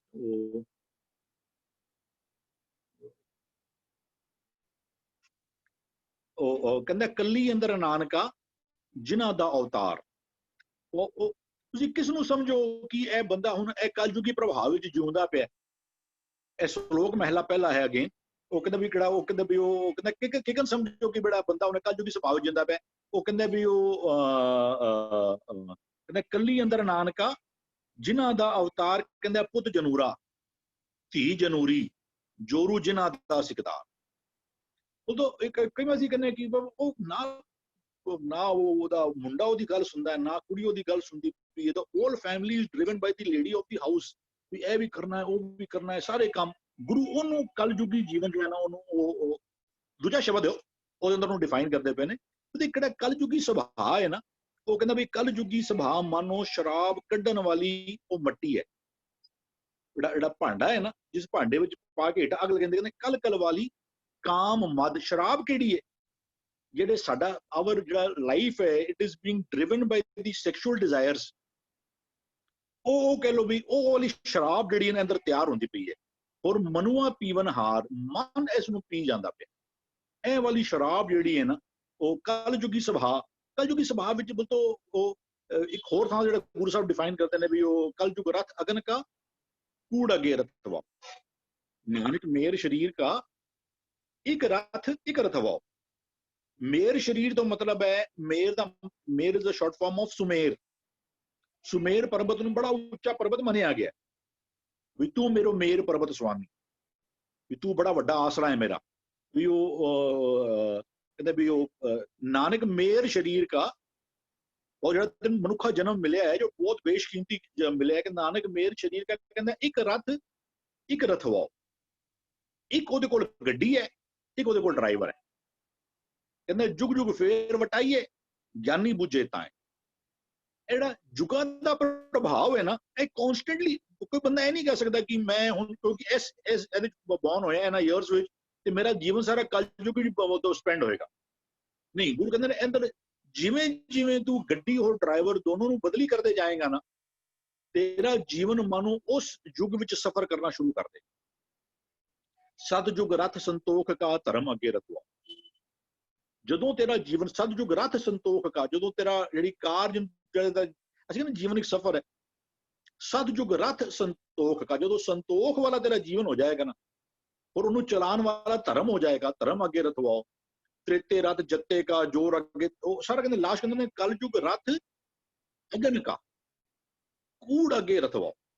ਕਲਯੁਗ ਵਾਲਾ ਜੀਵਨ ਕੈਸਾ ਹੈ? ਤੂੰ ਅੱਜ ਵੀ ਚਾਹਵੇਂ, ਅੱਜ ਵੀ ਜੇ ਤੂੰ ਸਤਜੁਗ ਰਥ ਸੰਤੋਖ ਦਾ ਧਰਮ ਅੱਗੇ ਰਖਵਾਓ ਕਰ ਲੈਣਾ, ਤੂੰ ਹੁਣ ਵੀ ਸਤਜੁਗ ਵਿੱਚ ਜੀ ਸਕਣਾ। ਲੇਕਿਨ ਜਿਹੜੇ ਬੰਦੇ ਉਹ ਕਹਿੰਦੇ ਕਲਯੁਗ ਰਥ ਅਗਨ ਕਾ, ਤ੍ਰਿਸ਼ਨਾ ਦੀ ਆਗ ਇਤਨੀ ਲੱਗੀ ਹੋਈ ਹੈ ਅੰਦਰ, ਕਲਯੁਗ ਰਥ ਅਗਨ ਕਾ ਕੂੜ ਅੱਗੇ ਰਖਵਾਓ। ਝੂਠ ਬੋਲਣਾ ਪੈਂਦਾ ਹੈ, ਫਰੇਬ ਦੇਣਾ ਪੈਂਦਾ ਹੈ, ਠੱਗੀ ਕਰਨੀ ਪੈਂਦੀ ਹੈ। ਮੈਨੂੰ ਮੇਰਾ ਅਹੁਦਾ ਚਾਹੀਦਾ ਹੈ, ਮੈਨੂੰ ਮੇਰੀ ਸੀਟ ਚਾਹੀਦੀ ਹੈ, ਮੈਨੂੰ ਤਾਕਤ ਚਾਹੀਦੀ ਹੈ, ਮੈਨੂੰ ਪੈਸਾ ਚਾਹੀਦਾ ਹੈ। ਉਹਦੇ ਵਾਸਤੇ ਜੋ ਮਰਜ਼ੀ ਤੂੰ ਕਰਨ ਨੂੰ ਤਿਆਰ ਹੋ ਜਾ। ਇਹ ਵਾਲਾ ਇਹ ਕਲਯੁਗੀ ਸੁਭਾਅ ਜਿਹਨੂੰ ਗੁਰੂ ਕਹਿ ਰਹੇ ਨੇ, ਕਲਯੁਗ ਦਾ ਸਮਾਂ ਨਹੀਂ ਕਹਿ ਰਹੇ, ਕਲਯੁਗੀ ਕਹ ਲੋ ਜੀਵਨ ਦਾ ਪ੍ਰਭਾਵ ਤੇਰੇ ਮਨ ਦੇ ਕਹਿੰਦੇ ਕਲ ਕਲ ਵਾਲੀ, ਇਹ ਕਲੇਸ਼ ਵਾਲੀ ਜੀਵਨ ਤੇਰੀ ਹੋ ਚੁੱਕੀ ਹੋਈ ਹੈ। ਕਾਮ ਮਦ, ਤੂੰ ਇਹ ਸੈਕਸ਼ੂਅਲ ਡਿਜ਼ਾਇਰਸ ਵਾਲੀ ਜਿਹੜੀ ਸ਼ਰਾਬ ਹੈ ਔਰ ਤੇਰਾ ਮਨ ਇਹਨੂੰ ਪੀ ਜਾ ਰਿਹਾ ਹੈ। ਕ੍ਰੋਧ ਕਟੋਰੀ ਮੋਹ ਭਰੀ, ਵੀ ਉਹ ਸ਼ਰਾਬ ਪੀਣ ਵਾਸਤੇ ਕੋਈ ਪਿਆਲਾ ਚਾਹੀਦਾ, ਕਹਿੰਦੇ ਇਹਦੀ ਕਟੋਰਾ ਕੀ ਹੈ, ਇਹਨੂੰ ਪੀਣ ਵਾਸਤੇ ਕਹਿੰਦੇ ਕ੍ਰੋਧ ਦਾ ਕਟੋਰਾ ਹੈ। ਕ੍ਰੋਧ ਕਟੋਰੀ ਮੋਹ ਭਰੀ, ਗੁੱਸਾ ਪਿਆਲਾ ਹੈ ਜੋ ਸੰਸਾਰੀ ਮਮਤਾ ਨਾਲ ਭਰੀ ਹੋਈ ਹੈ, ਮੋਹ ਭਰੀ।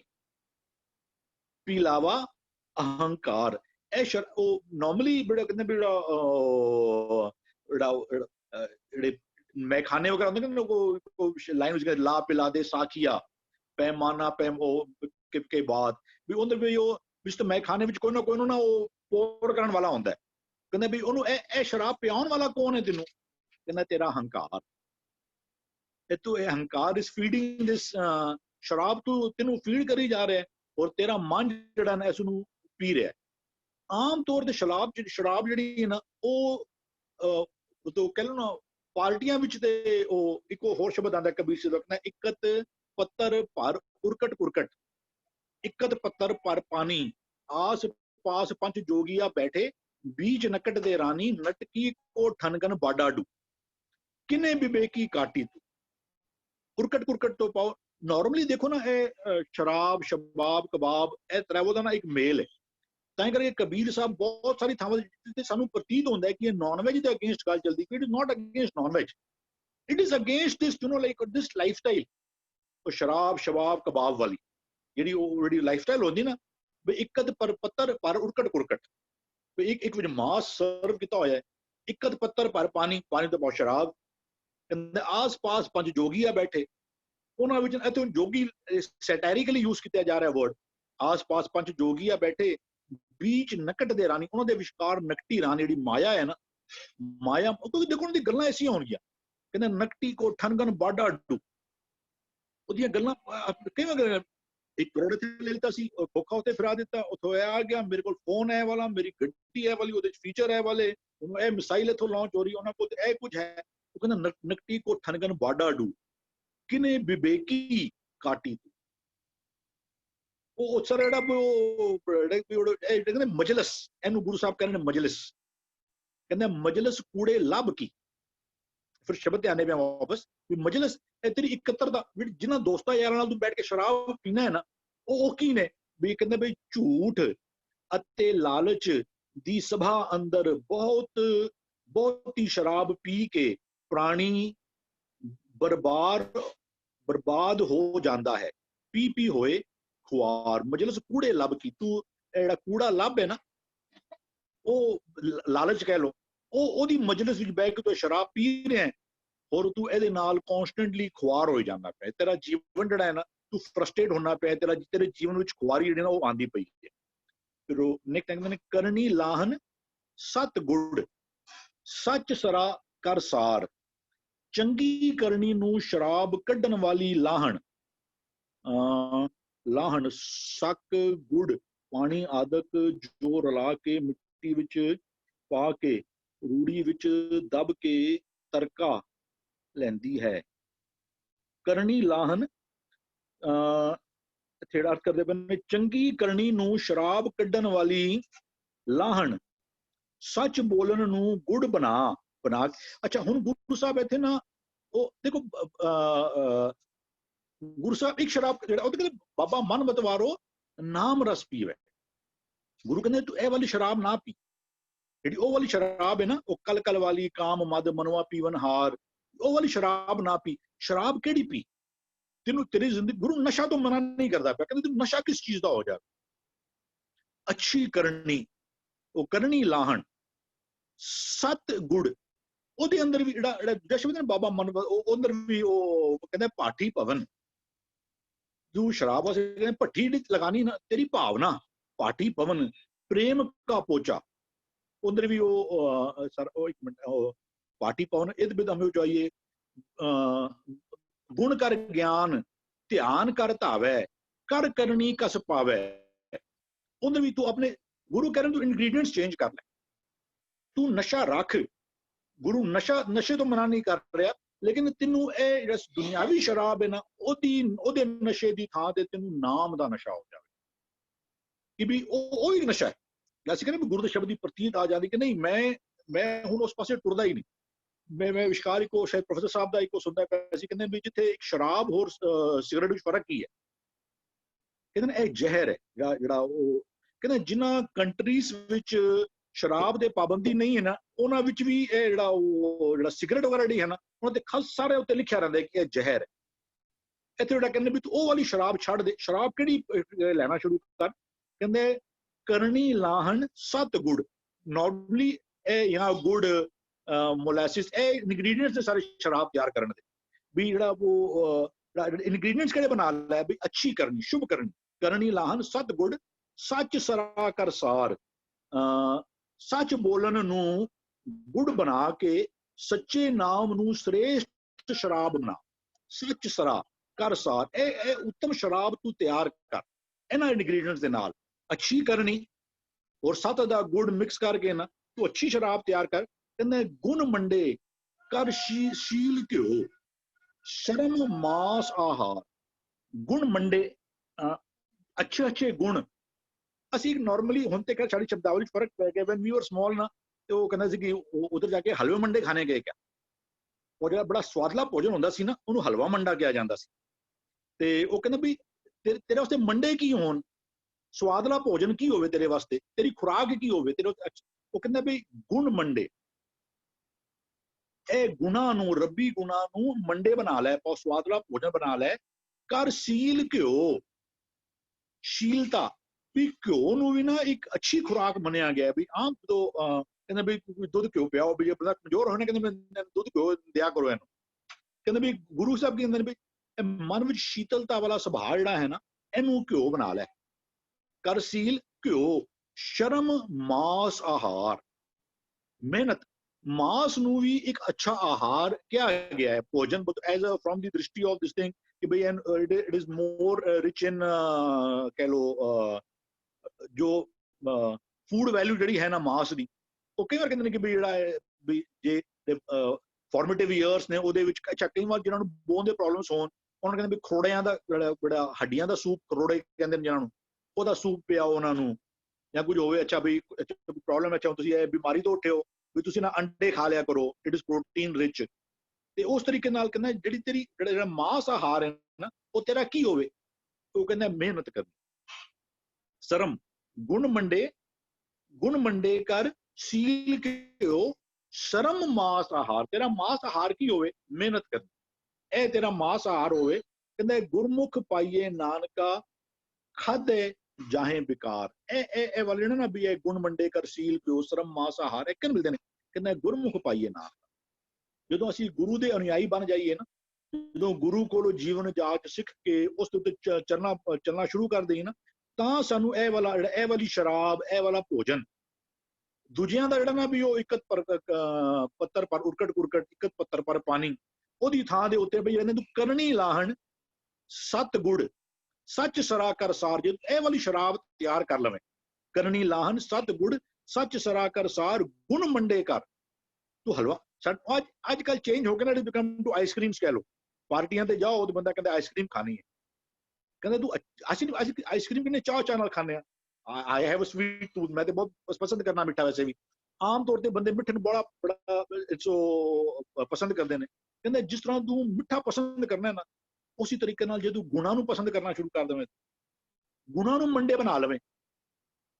ਘਿਓ ਕਿਹਨੂੰ ਬਣਾ ਲੈ ਵੀ ਅੱਛਾ ਫੂਡ, ਰਿਚ ਫੂਡ ਖਾਣਾ ਚਾਹੁੰਦਾ ਤੂੰ, ਕਹਿੰਦਾ ਵੀ ਸ਼ੀਤਲਤਾ, ਗੁਣ ਮੰਡੇ ਕਰ ਸੀਲ ਘਿਓ, ਸ਼ਰਮ ਮਾਸ ਆਹਾਰ, ਮਿਹਨਤ ਤੂੰ ਮਾਸ ਆਹਾਰ ਕਰਨਾ ਚਾਹੁੰਦਾ, ਗੁਰੂ ਕਹਿੰਦਾ ਬੇੜਾ ਸ਼ਰਮ ਕਰਨਾ ਨਾ, ਜ਼ਿੰਦਗੀ ਮਿਹਨਤ ਕਰਨੀ, ਇਹਨੂੰ ਤੂੰ ਸਮਝੋ ਮਾਸ ਆਹਾਰ ਹੈ। ਕਹਿੰਦਾ ਗੁਰਮਤ ਪਾਈਏ, ਗੁਰਮੁਖ ਪਾਈਏ, ਇਹ ਗੁਰਮੁਖਾਂ ਨੂੰ ਇਹ ਵਾਲਾ ਭੋਜਨ ਮਿਲਦਾ ਹੈ, ਇਹ ਵਾਲੀ ਸ਼ਰਾਬ, ਇਹ ਵਾਲਾ ਭੋਜਨ ਜਿਹੜਾ ਉਹਨਾਂ ਨੂੰ ਮਿਲਦਾ ਹੈ। ਕਹਿੰਦਾ ਖਾਧੇ ਜਾਹੇ ਵਿਕਾਰ, ਜੇ ਤੂੰ ਇਹ ਵਾਲੀ ਸ਼ਰਾਬ ਪੀ ਲਵੇਂ, ਇਹ ਵਾਲਾ ਭੋਜਨ ਖਾ ਲਵੇਂ, ਇਹ ਗੁਣਾ ਵਾਲੇ ਮੰਡੇ, ਸ਼ੀਲ ਵਾਲਾ ਘਿਓ, ਸ਼ਰਮ ਵਾਲਾ ਮਾਸ ਆਹਾਰ ਜੇ ਤੂੰ ਖਾ ਲਵੇਂ ਨਾ, ਫਿਰ ਕਹਿੰਦਾ ਵੀ ਖਾਧੇ ਜਾਹੇ ਵਿਕਾਰ, ਫਿਰ ਤੇਰੇ ਜੀਵਨ ਵਿੱਚੋਂ ਵਿਕਾਰ ਜਿਹੜੇ ਨੇ ਨਾ ਉਹ ਚਲੇ ਜਾਣਗੇ।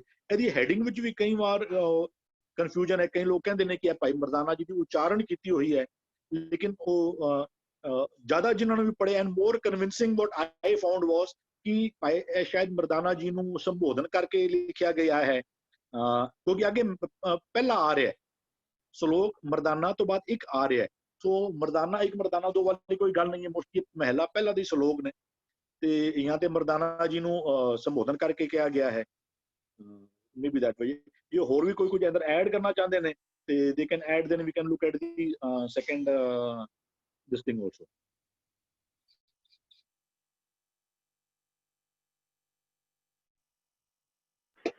ਵੀਰ ਜੀ ਨੋ ਵਰਡ, ਸਾਡੇ ਕੋਲ ਅਲਫਾਜ਼ ਹੀ ਨਹੀਂ ਹੈਗੇ। ਆਪ ਜੀ ਨੇ ਜਿਸ ਤਰ੍ਹਾਂ ਇਸ ਸ਼ਬਦ ਨੂੰ ਵਿਖਿਆਨ ਕੀਤਾ, ਮਾਰਵਲਸ ਵੀਰ ਜੀ।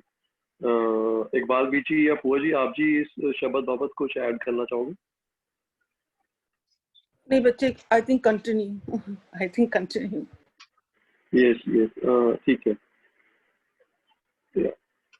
सदबीर जी आप जी होस्ट ही हैगे हो, एक बार चेक करो आप जी को होस्ट हैगे हो? जी जी हाँ, बहुत सोहने तरीके नाल वीर जी ने एक्सप्लेन कर दिता है। मेरे ख्याल नाल इस बारे क्योंकि मरदाना अखर आंदा है ना, ते मरदाना अखर तो यह भुलेखा पैंदा है कि मरदाना जी ने उच्चारण किया होया है, लेकिन नाल पहला अखर नाल आ रहा है, एक नंबर अंक नाल आ रहा है, ते गुरु नानक पातशाह जी का उच्चारण किया होया शब्द है जिहड़े विद्वानां दा मनना है। इस बाबत अगर इकबाल वीर जी आप जी थोड़ी रोशनी पाओ, अगर आप जी इस मरदाना जी के विषय ते। हाँ जी, मैं कुछ कहना चाहुंदा वा इस श्लोक ते जी। एक्चुअली ये जिहड़ा सरलेख है इस तरह नहीं हैगा जिस तरह मौजूदा वीडियो दे विच हैगा। ਇਹਦਾ सरलेख हैगा श्लोक महला पहला मरदाना। मरदाना शब्द दे सरलेख दा सूचक है, पर श्लोक महला पहला पुरातन वीडियो दे विच इस तरह मिलदा, श्लोक महला पहला मरदाना। ते जिहड़ा अगला शब्द भी है वह भी महला पहला आउंदा है। मरदाना ये जिहड़ा सरलेख हैगा, इहदा भाव मर्दां वाली गल करन वाला जिहड़ा रचना दे विच ਉਹਦੇ ਬਾਬਤ ਇਹ ਸਰਲੇਖ है, जिवें आनंद है, सुखमनी है जां सोला है, इस तरह ये सरलेख हैं। ये मरदाने जी दे बाबत उचारिया होया शब्द नहीं है, ना ही मरदाने दे नाल कोई संबंधित है। ये सिर्फ एक सरलेख है, जिवें कुचज्जी है, सुचज्जी है, गुणवंती है, इस पैटर्न ते मरदाना भी एक सरलेख हैगा। तो इस करके शब्दी विचार वीर हरविंदर सिंह जी ने बहुत सोहनी कमाल देती है जी, ते कोई कहने दी मेरे हिसाब नाल जरूरत भी नहीं हैगी। किसने हक दिता है गुरु साहब दा सिद्धांत बदलण वास्ते? श्लोक महला पहला मरदाना दी जगह श्लोक मरदाना एक करता। आप जी ने बहुत सोहनी साडे नाल सांझ पाती, लेकिन ये हक किसने दिता वीर जी ये चेंज करन दा? जे तुसी मौजूदा पीढ़ी नूं देखो तो बहुत कुछ तुहानूं मैं 1971 ਦੇ ਵਿੱਚ ਦਮਦਮੀ ਟਕਸਾਲ ਦਾ ਜਿਹੜਾ ਬਾਬਾ ਸੀਗਾ ਉਹਨੇ ਸ਼੍ਰੋਮਣੀ ਕਮੇਟੀ 'ਚ ਮਤਾ ਪਾ ਕੇ ਸਿਰਲੇਖਾਂ ਨੂੰ ਬਦਲਣ ਦਾ ਇਖਤਿਆਰ ਲਿਆ ਸੀ 1965-71 ਦੇ ਵਿੱਚ ਦੀ ਗੱਲ ਹੈ। ਔਰ ਉਹ ਬਕਾਇਦਾ ਤੌਰ ਤੇ ਸ਼੍ਰੋਮਣੀ ਕਮੇਟੀ ਨੇ ਮਤਾ ਪਾਸ ਕਰਕੇ ਉਹਨੂੰ ਹੱਕ ਦਿੱਤਾ, ਕਿਉਂਕਿ ਮਾਸਟਰ ਤਾਰਾ ਸਿੰਘ ਨੇ ਜਿਹੜਾ ਪਹਿਲੀਆਂ ਬੀੜਾਂ 22 ਬੀੜਾਂ ਬਣਾਈਆਂ ਸੀ, ਉਹਨਾਂ ਦਾ ਜਿਹੜਾ ਮੰਗਲਾਚਰਨ ਸੀ ਸਾਰਿਆਂ ਦਾ ਉੱਪਰ ਸੀਗਾ। ਜਦੋਂ ਸ਼੍ਰੋਮਣੀ ਕਮੇਟੀ ਦੀ ਇੱਕ 3 ਵਿਦਵਾਨਾਂ ਦੀ ਪੈਨਲ ਬਣਾ ਕੇ ਉਹਨਾਂ ਨੇ ਮੰਗਲ ਦੇ ਬਾਰੇ ਕਰਤਾਰਪੁਰੀ ਬੀੜ ਦੇ ਦੇਖਣ ਦੀ ਜਿਹੜੀ ਹੈਗੀ ਆ ਹਦਾਇਤ ਸ਼੍ਰੋਮਣੀ ਕਮੇਟੀ ਨੇ ਮਤਾ ਪਾ ਕੇ ਦਿੱਤੀ ਸੀ, ਉਹਦੇ ਵਿੱਚ ਸਾਹਿਬ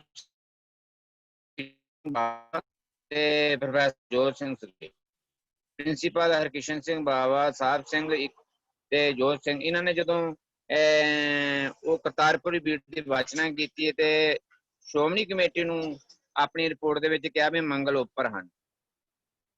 ਔਰ ਉਹਨਾਂ ਦਾ ਬਾਖੂਬੀ ਜਿਹੜਾ ਹੈਗਾ ਮੰਗਲ ਉੱਪਰ ਦਾ ਆਧਾਰਨ ਪੈਟਰਨ ਉਹ ਸਾਰਾ ਕੁਛ ਲਿਖਤੀ ਰੂਪ ਦੇ ਵਿੱਚ ਦੱਸਿਆ ਵੀ ਇਹ ਸ਼ਲੋਕ ਤੇ ਇਹ ਹੈ, ਇਸ ਜਿਹੜਾ ਮੰਗਲ ਹੈਗਾ ਉਹ ਸਿਰਲੇਖ ਨਾਲ ਉੱਪਰ ਹੈਗਾ ਇੱਕ ਸਤਰ, ਕਿਉਂਕਿ ਮੰਗਲ ਜਿਹੜਾ ਸੀਗਾ ਉਹ ਖੱਬੇ ਹੱਥੀ ਸੱਜੇ ਹੱਥੀ ਰਹਿੰਦਾ ਸੀ ਤੇ ਜਿਹੜਾ ਸਿਰਲੇਖ ਆ ਉਹ ਖੱਬੇ ਹੱਥ ਰਹਿੰਦਾ ਸੀ।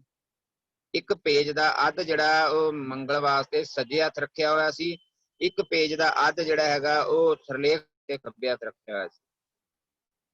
ਲੇਕਿਨ ਉਹਨਾਂ ਦਾ ਜਿਹੜਾ ਲੈਵਲ ਸੀਗਾ ਉੱਚਾ ਨੀਵੇਂ ਦਾ ਉਹ ਥੋੜਾ ਹੀ ਫਰਕ ਸੀਗਾ, ਤਾਂ ਜੋ ਇਹ ਜਿਹੜਾ ਜ਼ਿਆਦਾ ਤੋਂ ਜ਼ਿਆਦਾ ਇੱਕ ਪੱਤਰੇ ਦੇ ਉੱਪਰ ਗੁਰਬਾਣੀ ਆ ਸਕੇ ਤੇ ਛੋਟੇ ਆਕਾਰ ਦੀ। ਹੁਣ ਜਿਹੜਾ ਸਿਰਲੇਖ ਸੀਗਾ ਉਹ ਏਕ ਓਂਕਾਰ ਸਤਿਨਾਮ ਕਰਤਾ ਪੁਰਖ ਨਿਰਭਉ ਨਿਰਵੈਰ ਗੁਰਪ੍ਰਸਾਦ ਤੱਕ ਦਾ ਜਿਹੜਾ ਸੱਜੇ ਹੱਥ ਰੱਖਿਆ ਜਾਂਦਾ ਸੀ, ਉਹ ਜਿਹੜੀ ਮੰਗਲ ਉਹ ਸਿਰਲੇਖ ਨਾਲੋਂ ਇੱਕ ਸਤਰ ਇੱਕ ਲਾਈਨ ਉੱਪਰ ਲਿਖਿਆ ਹੁੰਦਾ ਸੀਗਾ। ਉਸ ਆਧਾਰ ਨੂੰ ਬਣਾ ਕੇ ਪ੍ਰਮਾਣ ਦੇ ਕਮੇਟੀ ਨੇ ਮਾਸਟਰ ਤਾਰਾ ਸਿੰਘ ਜੀ ਨੂੰ ਇਹ ਆਪਣੀ ਰਿਪੋਰਟ ਸੌਂਪੀ ਸੀ ਤੇ ਉਸ ਆਧਾਰ ਤੇ ਮਾਸਟਰ ਤਾਰਾ ਸਿੰਘ ਜੀ ਨੇ ਇਹਨਾਂ ਨੂੰ ਬੀੜਾਂ ਨੂੰ ਛਾਪਣ ਦੀ ਹਦਾਇਤ ਕੀਤੀ ਸੀ। ਪਰ ਰਾਜਸੀ ਲੋਕਾਂ ਨੇ ਉਸ ਮਾਸਟਰ ਤਾਰਾ ਸਿੰਘ ਦੀ ਇਸ ਸੇਵਾ ਨੂੰ ਰੱਦ ਕਰਨ ਲਈ ਆ ਜਿਹੜੀ ਸੰਤ ਯੂਨੀਅਨ ਜਿਨ੍ਹਾਂ ਨੇ ਨਾਨਕਸ਼ਾਹੀ ਕੈਲੰਡਰ ਰੱਦ ਕੀਤਾ 2003 ਵਾਲਾ, ਉਸੇ ਯੂਨੀਅਨ ਨੇ ਇਹ ਵਿੱਚੇ ਗੁਰਬਚਨ ਸਿੰਘ ਤੇ ਇੱਕ ਨਾਨਕਸਰੀਆਂ ਦਾ ਬੰਦਾ ਸੀ ਮੰਗਲ ਸਿੰਘ ਸ਼ਾਇਦ ਉਹਦਾ ਨਾਮ ਸੀ, ਇਹਨਾਂ ਨੇ ਮਿਲ ਕੇ ਜਾਂ ਕੋਈ ਹੋਰ ਨਾਮ ਸੀ ਮਿਲ ਕੇ ਇਹ ਪੰਥ ਦੋਖੀ ਡੇਰੇ ਹਨ ਨਾਨਕਸਰੀਏ ਔਰ ਜਿਹੜੇ ਹੈਗੇ ਦਮਦਮੀ ਟਕਸਾਲ ਵਾਲੇ, ਹਮੇਸ਼ਾ ਹੀ ਇਹਨਾਂ ਨੇ ਮਾਸਟਰ ਤਾਰਾ ਸਿੰਘ ਦੇ ਖਿਲਾਫ ਇਹ ਵਾਮ ਰੋਲਾ ਬਣਾ ਕੇ ਉਹਨੂੰ ਪ੍ਰਧਾਨਗੀ ਤੋਂ ਲਾ ਕੇ ਆਪਣਾ ਸਾਧ ਯੂਨੀਅਨ ਦਾ ਪ੍ਰਧਾਨ ਬਣਾ ਕੇ ਫਿਰ ਅਖਤਿਆਰ ਲਿਆ ਮਤਾ ਪਾਸ ਕਰਕੇ ਇਹ ਸਿਰਲੇਖ ਬਦਲਣ ਦਾ। ਇਹ ਜੀ ਇਹ ਵਰਤਦਾ ਹੀ ਆਇਆ ਸ਼੍ਰੋਮਣੀ ਕਮੇਟੀ ਦੇ ਦੁਆਰਾ ਵੀ। ਇਸ ਕਰਕੇ ਇਹ ਜਿਹੜੇ ਸਿਰਲੇਖ ਹੈ ਗੁਰਬਚਨ ਸਿੰਘ ਦਮਦਮੀ ਟਕਸਾਲ ਦੇ ਡੇਰੇਦਾਰ ਨੇ ਬਦਲੇ ਆ ਔਰ ਉਹ ਇੰਨਾ ਪੈਟਰਨ ਖਰਾਬ ਕੀਤਾ ਹੋਇਆ ਕਿ ਜਦੋਂ ਪੁਰਾਤਨ ਬੀੜਾਂ ਦੇਖਦੇ ਆ ਬੜੀ ਮਹਿਸੂਸੀ ਆਉਂਦੀ ਵੀ ਗੁਰੂ ਅਰਜਨ ਪਾਤਸ਼ਾਹ ਦੀ ਬਣਾਈ ਹੋਈ ਬੀੜ ਨੂੰ ਜਿਹਦੇ ਵਿੱਚ ਇੰਨੇ ਲੋਕ ਸਿਸਟਮ ਸੀਗੇ ਸਾਰੇ ਇਹਨਾਂ ਨੇ ਤੋੜ ਖਰਾਬ ਕਰ ਦਿੱਤੇ। ਸੋ ਇਹ ਜਿਹੜਾ ਪੁਰਾਤਨ ਸਿਰਲੇਖ ਹੈਗਾ ਸ਼ਲੋਕ ਮਹੱਲਾ ਪਹਿਲਾ ਮਰਦਾਨਾ ਮੌਜੂਦ ਹੈ, ਮੈਂ ਸਕਰੀਨਸ਼ਾਟ ਵੀ ਪਾ ਦੂੰਗਾ ਤੇ ਤਾਂ ਜੋ ਸੰਗਤ ਨੂੰ ਇਸ ਗੱਲ ਦੀ ਪੁਸ਼ਟੀ ਹੋ ਜਾਏ ਵਾਕਿਆ ਵੀ ਬੀੜਾਂ ਦੇ ਵਿੱਚ ਇਹ ਸਿਰਲੇਖ ਸੀਗਾ। ਜੀ ਵੀਰ ਜੀ ਧੰਨਵਾਦ ਆਪ ਜੀ ਨੇ ਇਹ ਵਾਲਾ ਜਿਹੜਾ ਸਕਰੀਨਸ਼ਾਟ ਹੈਗਾ ਪਲੀਜ਼ ਸਹਿਜਪਾਠ ਗਰੁੱਪ ਵਿੱਚ ਪਾਣਾ ਜ਼ਰੂਰ ਹੈ। ਜੀ ਜੀ ਵੀਰ ਜੀ ਧੰਨਵਾਦ ਆਪ ਜੀ ਨੇ ਬਹੁਤ ਹੀ ਸਾਨੂੰ ਮਤਲਬ ਸੁਚੇਤ ਵੀ ਕੀਤਾ ਹੈ ਔਰ ਸਾਨੂੰ ਜਾਗਰੂਕ ਵੀ ਕੀਤਾ ਹੈ ਇਸ ਬਾਬਤ ਕਿ ਇਹ ਸ਼ਲੋਕ ਮਹਿਲਾ ਪਹਿਲਾ ਹੈਗਾ। ਧੰਨਵਾਦ ਵੀਰ ਜੀ। ਜੀ ਇਕਬਾਲ ਵੀਰ ਜੀ ਜਿਹੜੀ ਅੱਜ ਕੱਲ 300 ਕੁਝ ਬੀੜਾਂ ਦੀ ਚੋਰੀ ਹੋਣ ਦਾ ਜ਼ਿਕਰ ਚੱਲ ਰਿਹਾ ਹੈ, ਉਹ ਵੀ ਪੂਰੀ ਐਸੀ ਸਾਜ਼ਿਸ਼ ਹੇਠ ਹੀ ਚੱਲ ਰਿਹਾ ਹੈਗਾ, ਉਸ ਬਾਬਤ ਵੀ ਰੋਸ਼ਨੀ ਪਾਓ ਥੋੜੀ ਜਿਹੀ। ਹਾਂਜੀ, ਜਿਹੜੀ ਬੀੜਾਂ ਦਾ ਸਿਸਟਮ ਹੈ ਇਹਨਾਂ ਦੀਆਂ ਜਿਹੜੀਆਂ ਬੀੜਾਂ ਹੈਗੀਆਂ ਜਦੋਂ ਰਾਜਸੀ ਲੋਕ ਸ਼੍ਰੋਮਣੀ ਕਮੇਟੀ ਮੈਂਬਰ ਜਿਹੜੇ ਡੇਰੇਦਾਰਾਂ ਨਾਲ ਮਿਲੇ ਹੁੰਦੇ ਹਨ ਤੇ ਉਹਨਾਂ ਡੇਰਿਆਂ ਨੂੰ ਬੀੜਾ ਪਹੁੰਚਾਉਣ ਦੇ ਲਈ ਇਹਨਾਂ ਦੇ ਫੋਨ ਜਾਂਦੇ ਆ ਜੀ। ਔਰ ਜਦੋਂ ਫੋਨ ਜਾਂਦੇ ਆ ਉਹ ਜਿਹੜਾ ਉੱਤੇ ਆਧਾਰ ਹੈ ਬੀੜ ਪ੍ਰਾਪਤੀ ਕਰਨ ਦਾ ਪ੍ਰਣ ਪੱਤਰ ਹੈ ਉਹ ਨੱਥੀ ਕਰਨਾ ਪੈਂਦਾ, ਨਾਲ ਉਹ 'ਚ ਐਡਰੈਸ ਦੱਸਣਾ ਪੈਂਦਾ, ਉਹ 'ਚ 5 ਸਿੰਘਾਂ ਦਾ ਨਾਂ ਦੱਸਣਾ ਪੈਂਦਾ ਜਿਹੜੇ ਬੀੜ ਲੈਣ ਜਾਂਦੇ ਹਨ, ਪ੍ਰਬੰਧਕਾਂ ਦੇ ਨਾਮ ਦੱਸਣੇ ਪੈਂਦੇ ਹਨ ਕਿਉਂਕਿ ਮੈਂ ਇਹ ਬੀੜਾਂ ਲੈ ਕੇ ਆਉਂਦਾ, ਮੇਰੇ ਕੋਲ ਸ਼੍ਰੋਮਣੀ ਕਮੇਟੀ ਦੇ ਪ੍ਰਣ ਪੱਤਰ ਜਿਹੜੇ ਹੈਗੇ ਉਹ ਫਾਰਮ ਮੇਰੇ ਕੋਲ ਮੌਜੂਦ ਹੁੰਦੇ, ਹਮੇਸ਼ਾ ਮੈਂ ਸਾਈਨ ਕਰਾ ਕੇ ਰੱਖਦਾ। ਆਲੇ ਦੁਆਲੇ ਗੁਰਦੁਆਰਿਆਂ ਜਿਹਨਾਂ ਨੂੰ ਲੋੜ ਹੁੰਦੀ ਉਹਨਾਂ ਨੂੰ ਫਿਰ ਮੈਂ ਲੈ ਕੇ ਦਿੰਦਾ ਉੱਥੋਂ। ਪਰ ਜਿੱਥੇ ਜਿੱਥੇ ਗੁਰਮਤ ਨਹੀਂ ਹੈਗੀ ਆ, ਇਹਨਾਂ ਸ਼੍ਰੋਮਣੀ ਕਮੇਟੀ ਮੈਂਬਰ ਆਪਣੇ ਰਾਜਸੀ ਲੋਕਾਂ ਦੇ ਚਾੜੇ ਹੁਕਮ ਦੇ ਮੁਤਾਬਕ ਉੱਥੇ ਬੀੜਾਂ ਭੇਜਣ ਕਰਕੇ ਡੇਰਿਆਂ ਨੂੰ ਇਹ 10-10 15-15 ਬੀੜਾਂ ਦਿੰਦੇ ਆ, ਜਿੱਥੇ ਪਰਮਿਸ਼ਨ ਨਹੀਂ ਹੁੰਦੀ। ਇਹੋ ਜਿਹੇ ਡੇਰੇ ਜਿਹੜੇ ਧੂਣੇ ਤੋਂ ਖਾਉਂਦੇ ਆ, ਸ਼੍ਰੀ ਚੰਦੀਆਂ ਦੇ ਡੇਰੇ ਜਿਹੜੇ ਹੈਗੇ ਆ, ਉਹਨਾਂ ਤੇ ਇਹ ਬੀੜਾਂ ਭੇਜਦੇ ਆ ਜਦੋਂ ਉਹ ਕਿਉਂਕਿ ਉੱਥੇ ਵੀ ਉਹ ਆਪਣਾ ਵਪਾਰ ਕਰਦੇ, ਬਿਜ਼ਨਸ ਕਰਦੇ ਲੋਕਾਂ ਕੋਲੋਂ। ਇਸ ਕਰਕੇ ਇਹਨਾਂ ਬੀੜਾਂ ਦੀ ਕੋਈ ਗਿਣਤੀ ਨਹੀਂ ਹੁੰਦੀ। ਉਹਨਾਂ ਚੀਜ਼ਾਂ ਨੂੰ ਹੀ ਲੁਕਾਉਣ ਵਾਸਤੇ ਜਿਹੜਾ ਆ ਜਿਹੜੀਆਂ ਹੁਣ ਰੌਲਾ ਪਿਆ ਹੈ ਉਹ ਸਾਹਮਣੇ ਆਇਆ ਹੈ, ਤੇ ਉਹਨਾਂ ਕੋਲ ਇਹਨਾਂ ਦੀ ਪੂਰਤੀ ਜਾਂ ਉਹਨਾਂ ਦੀ ਰਿਕਾਰਡ ਜਿਹੜਾ ਹੈਗਾ ਮੇਨਟੇਨ ਹੋ ਨਹੀਂ ਰਿਹਾ ਵੀ ਕਿੱਥੇ ਪਾਈ। ਉਹਨਾਂ ਨੇ ਅਗਨ ਭੇਟ ਜਿਹੜਾ ਰਮਦਾਸ ਗੁਰਦੁਆਰਾ ਸਾਹਿਬ ਵਿੱਚ ਹੋਇਆ ਸੀਗਾ, ਅਗਨ ਭੇਟ ਅਗਨੀਕਾਂਡ ਹੋਇਆ ਸੀ, ਸ਼ਾਇਦ ਹੋ ਸਕਦਾ ਵੀ ਉਹਨਾਂ ਨੇ ਜਾਣ ਕੇ ਕੀਤਾ ਹੋਵੇ ਤਾਂ ਜੋ ਇਹਨਾਂ ਦੀ ਪੁਸ਼ਟੀ ਕਰ ਦਿੱਤੀ ਜਾਵੇ, ਉਹਦੇ ਵਿੱਚ ਪਾ ਦਿੱਤੀਆਂ ਜਾਣ। ਉਹ ਪਰ ਐਜ਼ ਪਰ ਰਿਕਾਰਡ ਵੱਖਰੋ ਬਿਆਨ ਹੋਣ ਕਰਕੇ ਉਹ ਵੀ ਗੱਲ ਸਿਰੇ ਨਹੀਂ ਚੜ ਸਕੀ। ਸਤਿਗੁਰ ਜਾਣੇ ਇਹ ਕੰਮ ਇਹਨਾਂ ਦਾ ਇਹ ਹੈ ਵੀ ਇਹਨਾਂ ਨੇ ਉੱਥੇ ਬੀੜਾਂ ਭੇਜੀਆਂ ਹਨ ਜਿੱਥੇ ਗੁਰਮਤਿ ਦੀ ਮਨਾਹੀ ਹੈ, ਇਸ ਕਰਕੇ ਇਹ ਘਪਲਾ ਹੈ ਜੀ। ਹਾਂਜੀ ਧੰਨਵਾਦ ਜੀ, ਬਹੁਤ ਇਕਬਾਲ ਵੀਰ ਜੀ ਜਿਹੜਾ ਮਰਦਾਨਾ ਦੇ ਅਰਥ ਕੀਤੇ ਨਾ ਵੀ ਮਰਦ, ਉਹ ਵੀ ਇੱਕ ਹੋਰ ਥਾਂ ਤੇ ਵੀ ਕੋ ਸ਼ਬਦ ਆਉਂਦਾ ਹੈ ਵੀ ਉਹ ਕਹਿੰਦਾ ਵੀ ਜਾਂ ਕੋ ਮਿਹਰ ਮਿਹਰਵਾਨਾ ਸੋਈ ਮਰਦ ਮਰਦਾਨਾ।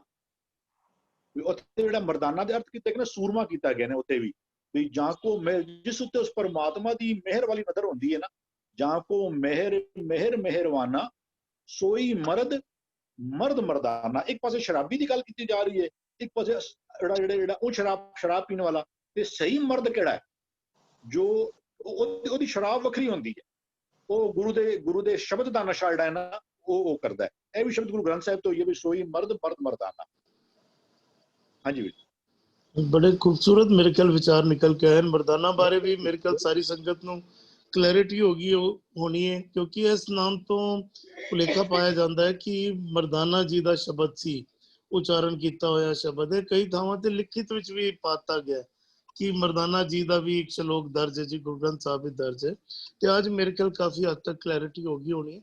ਇੱਕ ਪੁਰਾਤਨ ਬੀੜਾਂ ਦਾ ਵੀ ਜਿਹੜਾ ਜ਼ਿਕਰ ਆ ਰਿਹਾ ਨਾ, ਤੇ ਸਾਨੂੰ ਸੰਭਾਲਣ ਦੀ ਲੋੜ ਹੈ। ਅਗਰ ਸਾਡੇ ਆਲੇ ਦੁਆਲੇ ਕਿਸੇ ਕੋਲ ਮੌਜੂਦ ਹਨ ਤੇ ਅਸੀਂ ਉਹਨਾਂ ਬੀੜਾਂ ਨੂੰ ਡਿਜੀਟਲਾਈਜ਼ ਕਰ ਸਕਦੇ ਹਾਂ। ਡਿਜੀਟਲਾਈਜ਼ ਕਰਨ ਦਾ ਵਿਧੀ ਬੜੀ ਸੌਖੀ ਵਿਧੀ ਹੈ। ਇੱਕ ਅੰਕ ਦੀ ਅਸੀਂ ਫੋਟੋ ਖਿੱਚ ਲਈਏ, ਫੋਟੋ ਖਿੱਚ ਕੇ ਅਸੀਂ ਉਹਨੂੰ ਫੋਟੋਗ੍ਰਾਫਸ ਨੂੰ ਸੰਭਾਲ ਲਈਏ, ਉਹ ਡਿਜੀਟਲਾਈਜੇਸ਼ਨ ਹੋ ਗਈ ਉਸਦੀ।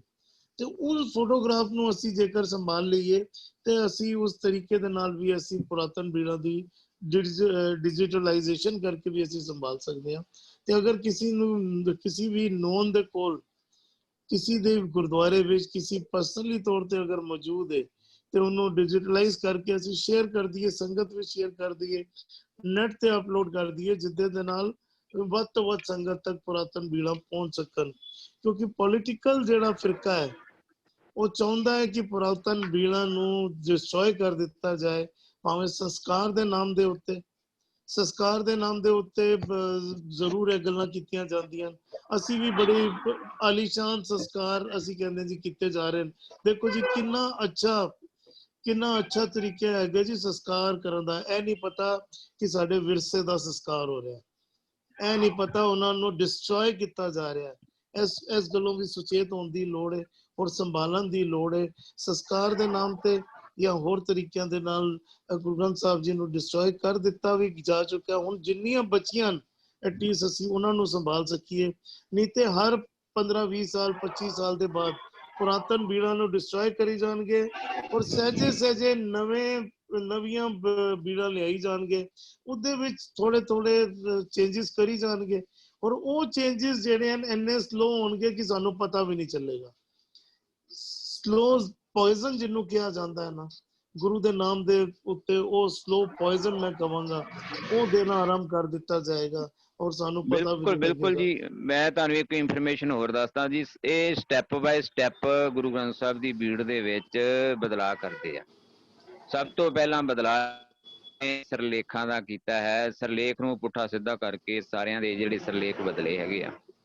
ਔਰ ਉਸ ਤੋਂ ਬਾਅਦ ਇਹਨਾਂ ਦਾ ਜਿਹੜਾ ਹੈਗਾ ਜੋੜਾਂ ਦੇ ਉੱਪਰ ਧਿਆਨ ਗਿਆ। ਜੋੜਾਂ ਦੀ ਜਿਹੜੀ ਉਹ ਜੁਮਲਾ ਹੁੰਦਾ ਸੀਗਾ ਉਹ ਸਾਰਾ ਹੀ ਇਹਨਾਂ ਨੇ ਖਤਮ ਕਰ ਦਿੱਤਾ।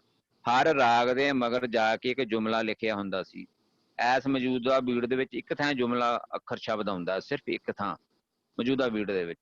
ਲੇਕਿਨ ਪੁਰਾਤਨ ਬੀੜ ਦੇ ਵਿੱਚ ਜਿੰਨੇ ਰਾਗ ਸੀ ਉਹ ਸਾਰਿਆਂ ਰਾਗਾਂ ਦੇ ਮਗਰ ਉਹਦਾ ਜੁਮਲਾ ਲਿਖਿਆ ਹੁੰਦਾ ਸੀ ਵੀ ਐਸ ਮਹੱਲੇ ਪਹਿਲੇ ਦੇ, ਮਹੱਲੇ ਦੂਜੇ ਦੇ ਇੰਨੇ ਸ਼ਬਦ, ਤੀਜੇ ਦੇ ਇੰਨੇ ਸ਼ਬਦ, ਜਾਂ ਐਸ ਭਗਤ ਜੀ ਦੇ ਇੰਨੇ ਸ਼ਬਦ ਹੈ। ਭਗਤਾਂ ਦਾ ਜੁਮਲਾ ਵੀ ਲਿਖਿਆ ਹੁੰਦਾ ਸੀਗਾ ਤੇ ਪਾਤਸ਼ਾਹੀਆਂ ਦਾ ਮਹੱਲੇ ਦਾ ਵੀ ਜੁਮਲਾ ਲਿਖਿਆ ਹੁੰਦਾ ਸੀ। ਉਤੋਂ ਇਹ ਹੋ ਜਾਂਦਾ ਸੀ ਵੀ ਉਹ ਕੋਈ ਵੀ ਸ਼ਬਦ ਗਿਣਤੀ ਜਿਹੜੀ ਹੈਗੀ ਆ ਉਹ ਵਧਾਈ ਘਟਾਈ ਨਹੀਂ ਜਾ ਸਕਦੀ। ਮੈਂ ਕੱਲ ਹੀ ਇੱਕ ਖੋਜ ਕੀਤੀ ਸੀਗੀ, ਜਦੋਂ ਪਹਿਲਾਂ ਵੀ ਉੱਤੇ ਮੈਨੂੰ ਸ਼ੱਕ ਸੀ ਵੀ ਉਹ ਗੁਰੂ ਗ੍ਰੰਥ ਸਾਹਿਬ ਦੇ ਵਿੱਚ ਪੁਰਾਤਨ ਬੀੜਾਂ ਦੇ ਵਿੱਚ ਮੌਜੂਦ ਹੈ, ਪਰ ਮਹੱਲਾ ਪਹਿਲਾਂ ਦੇ ਨਾਂ ਦੇ ਉੱਪਰ ਸਹਿਸਕੀਰਤੀ ਜਿਹੜੀ ਸ਼ਲੋਕ ਹੈ ਉਹ ਮੌਜੂਦ ਨਹੀਂ ਹੈ। ਉਹ ਸ਼ਬਦ ਵਾਰ ਦੇ ਸ਼ਬਦ ਪਾ ਕੇ ਉਹਨਾਂ ਨੂੰ ਮਹੱਲੇ ਪਹਿਲੇ ਦੇ ਜਿਹੜੇ ਨਾਂ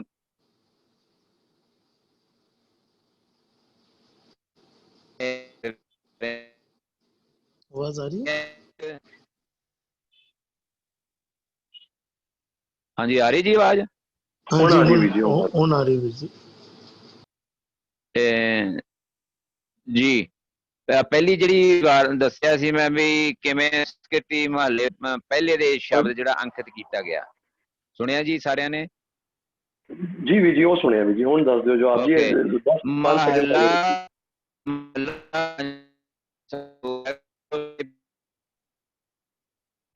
फिर नेटवर्क चला गया जी, फिर नेटवर्क चला गया।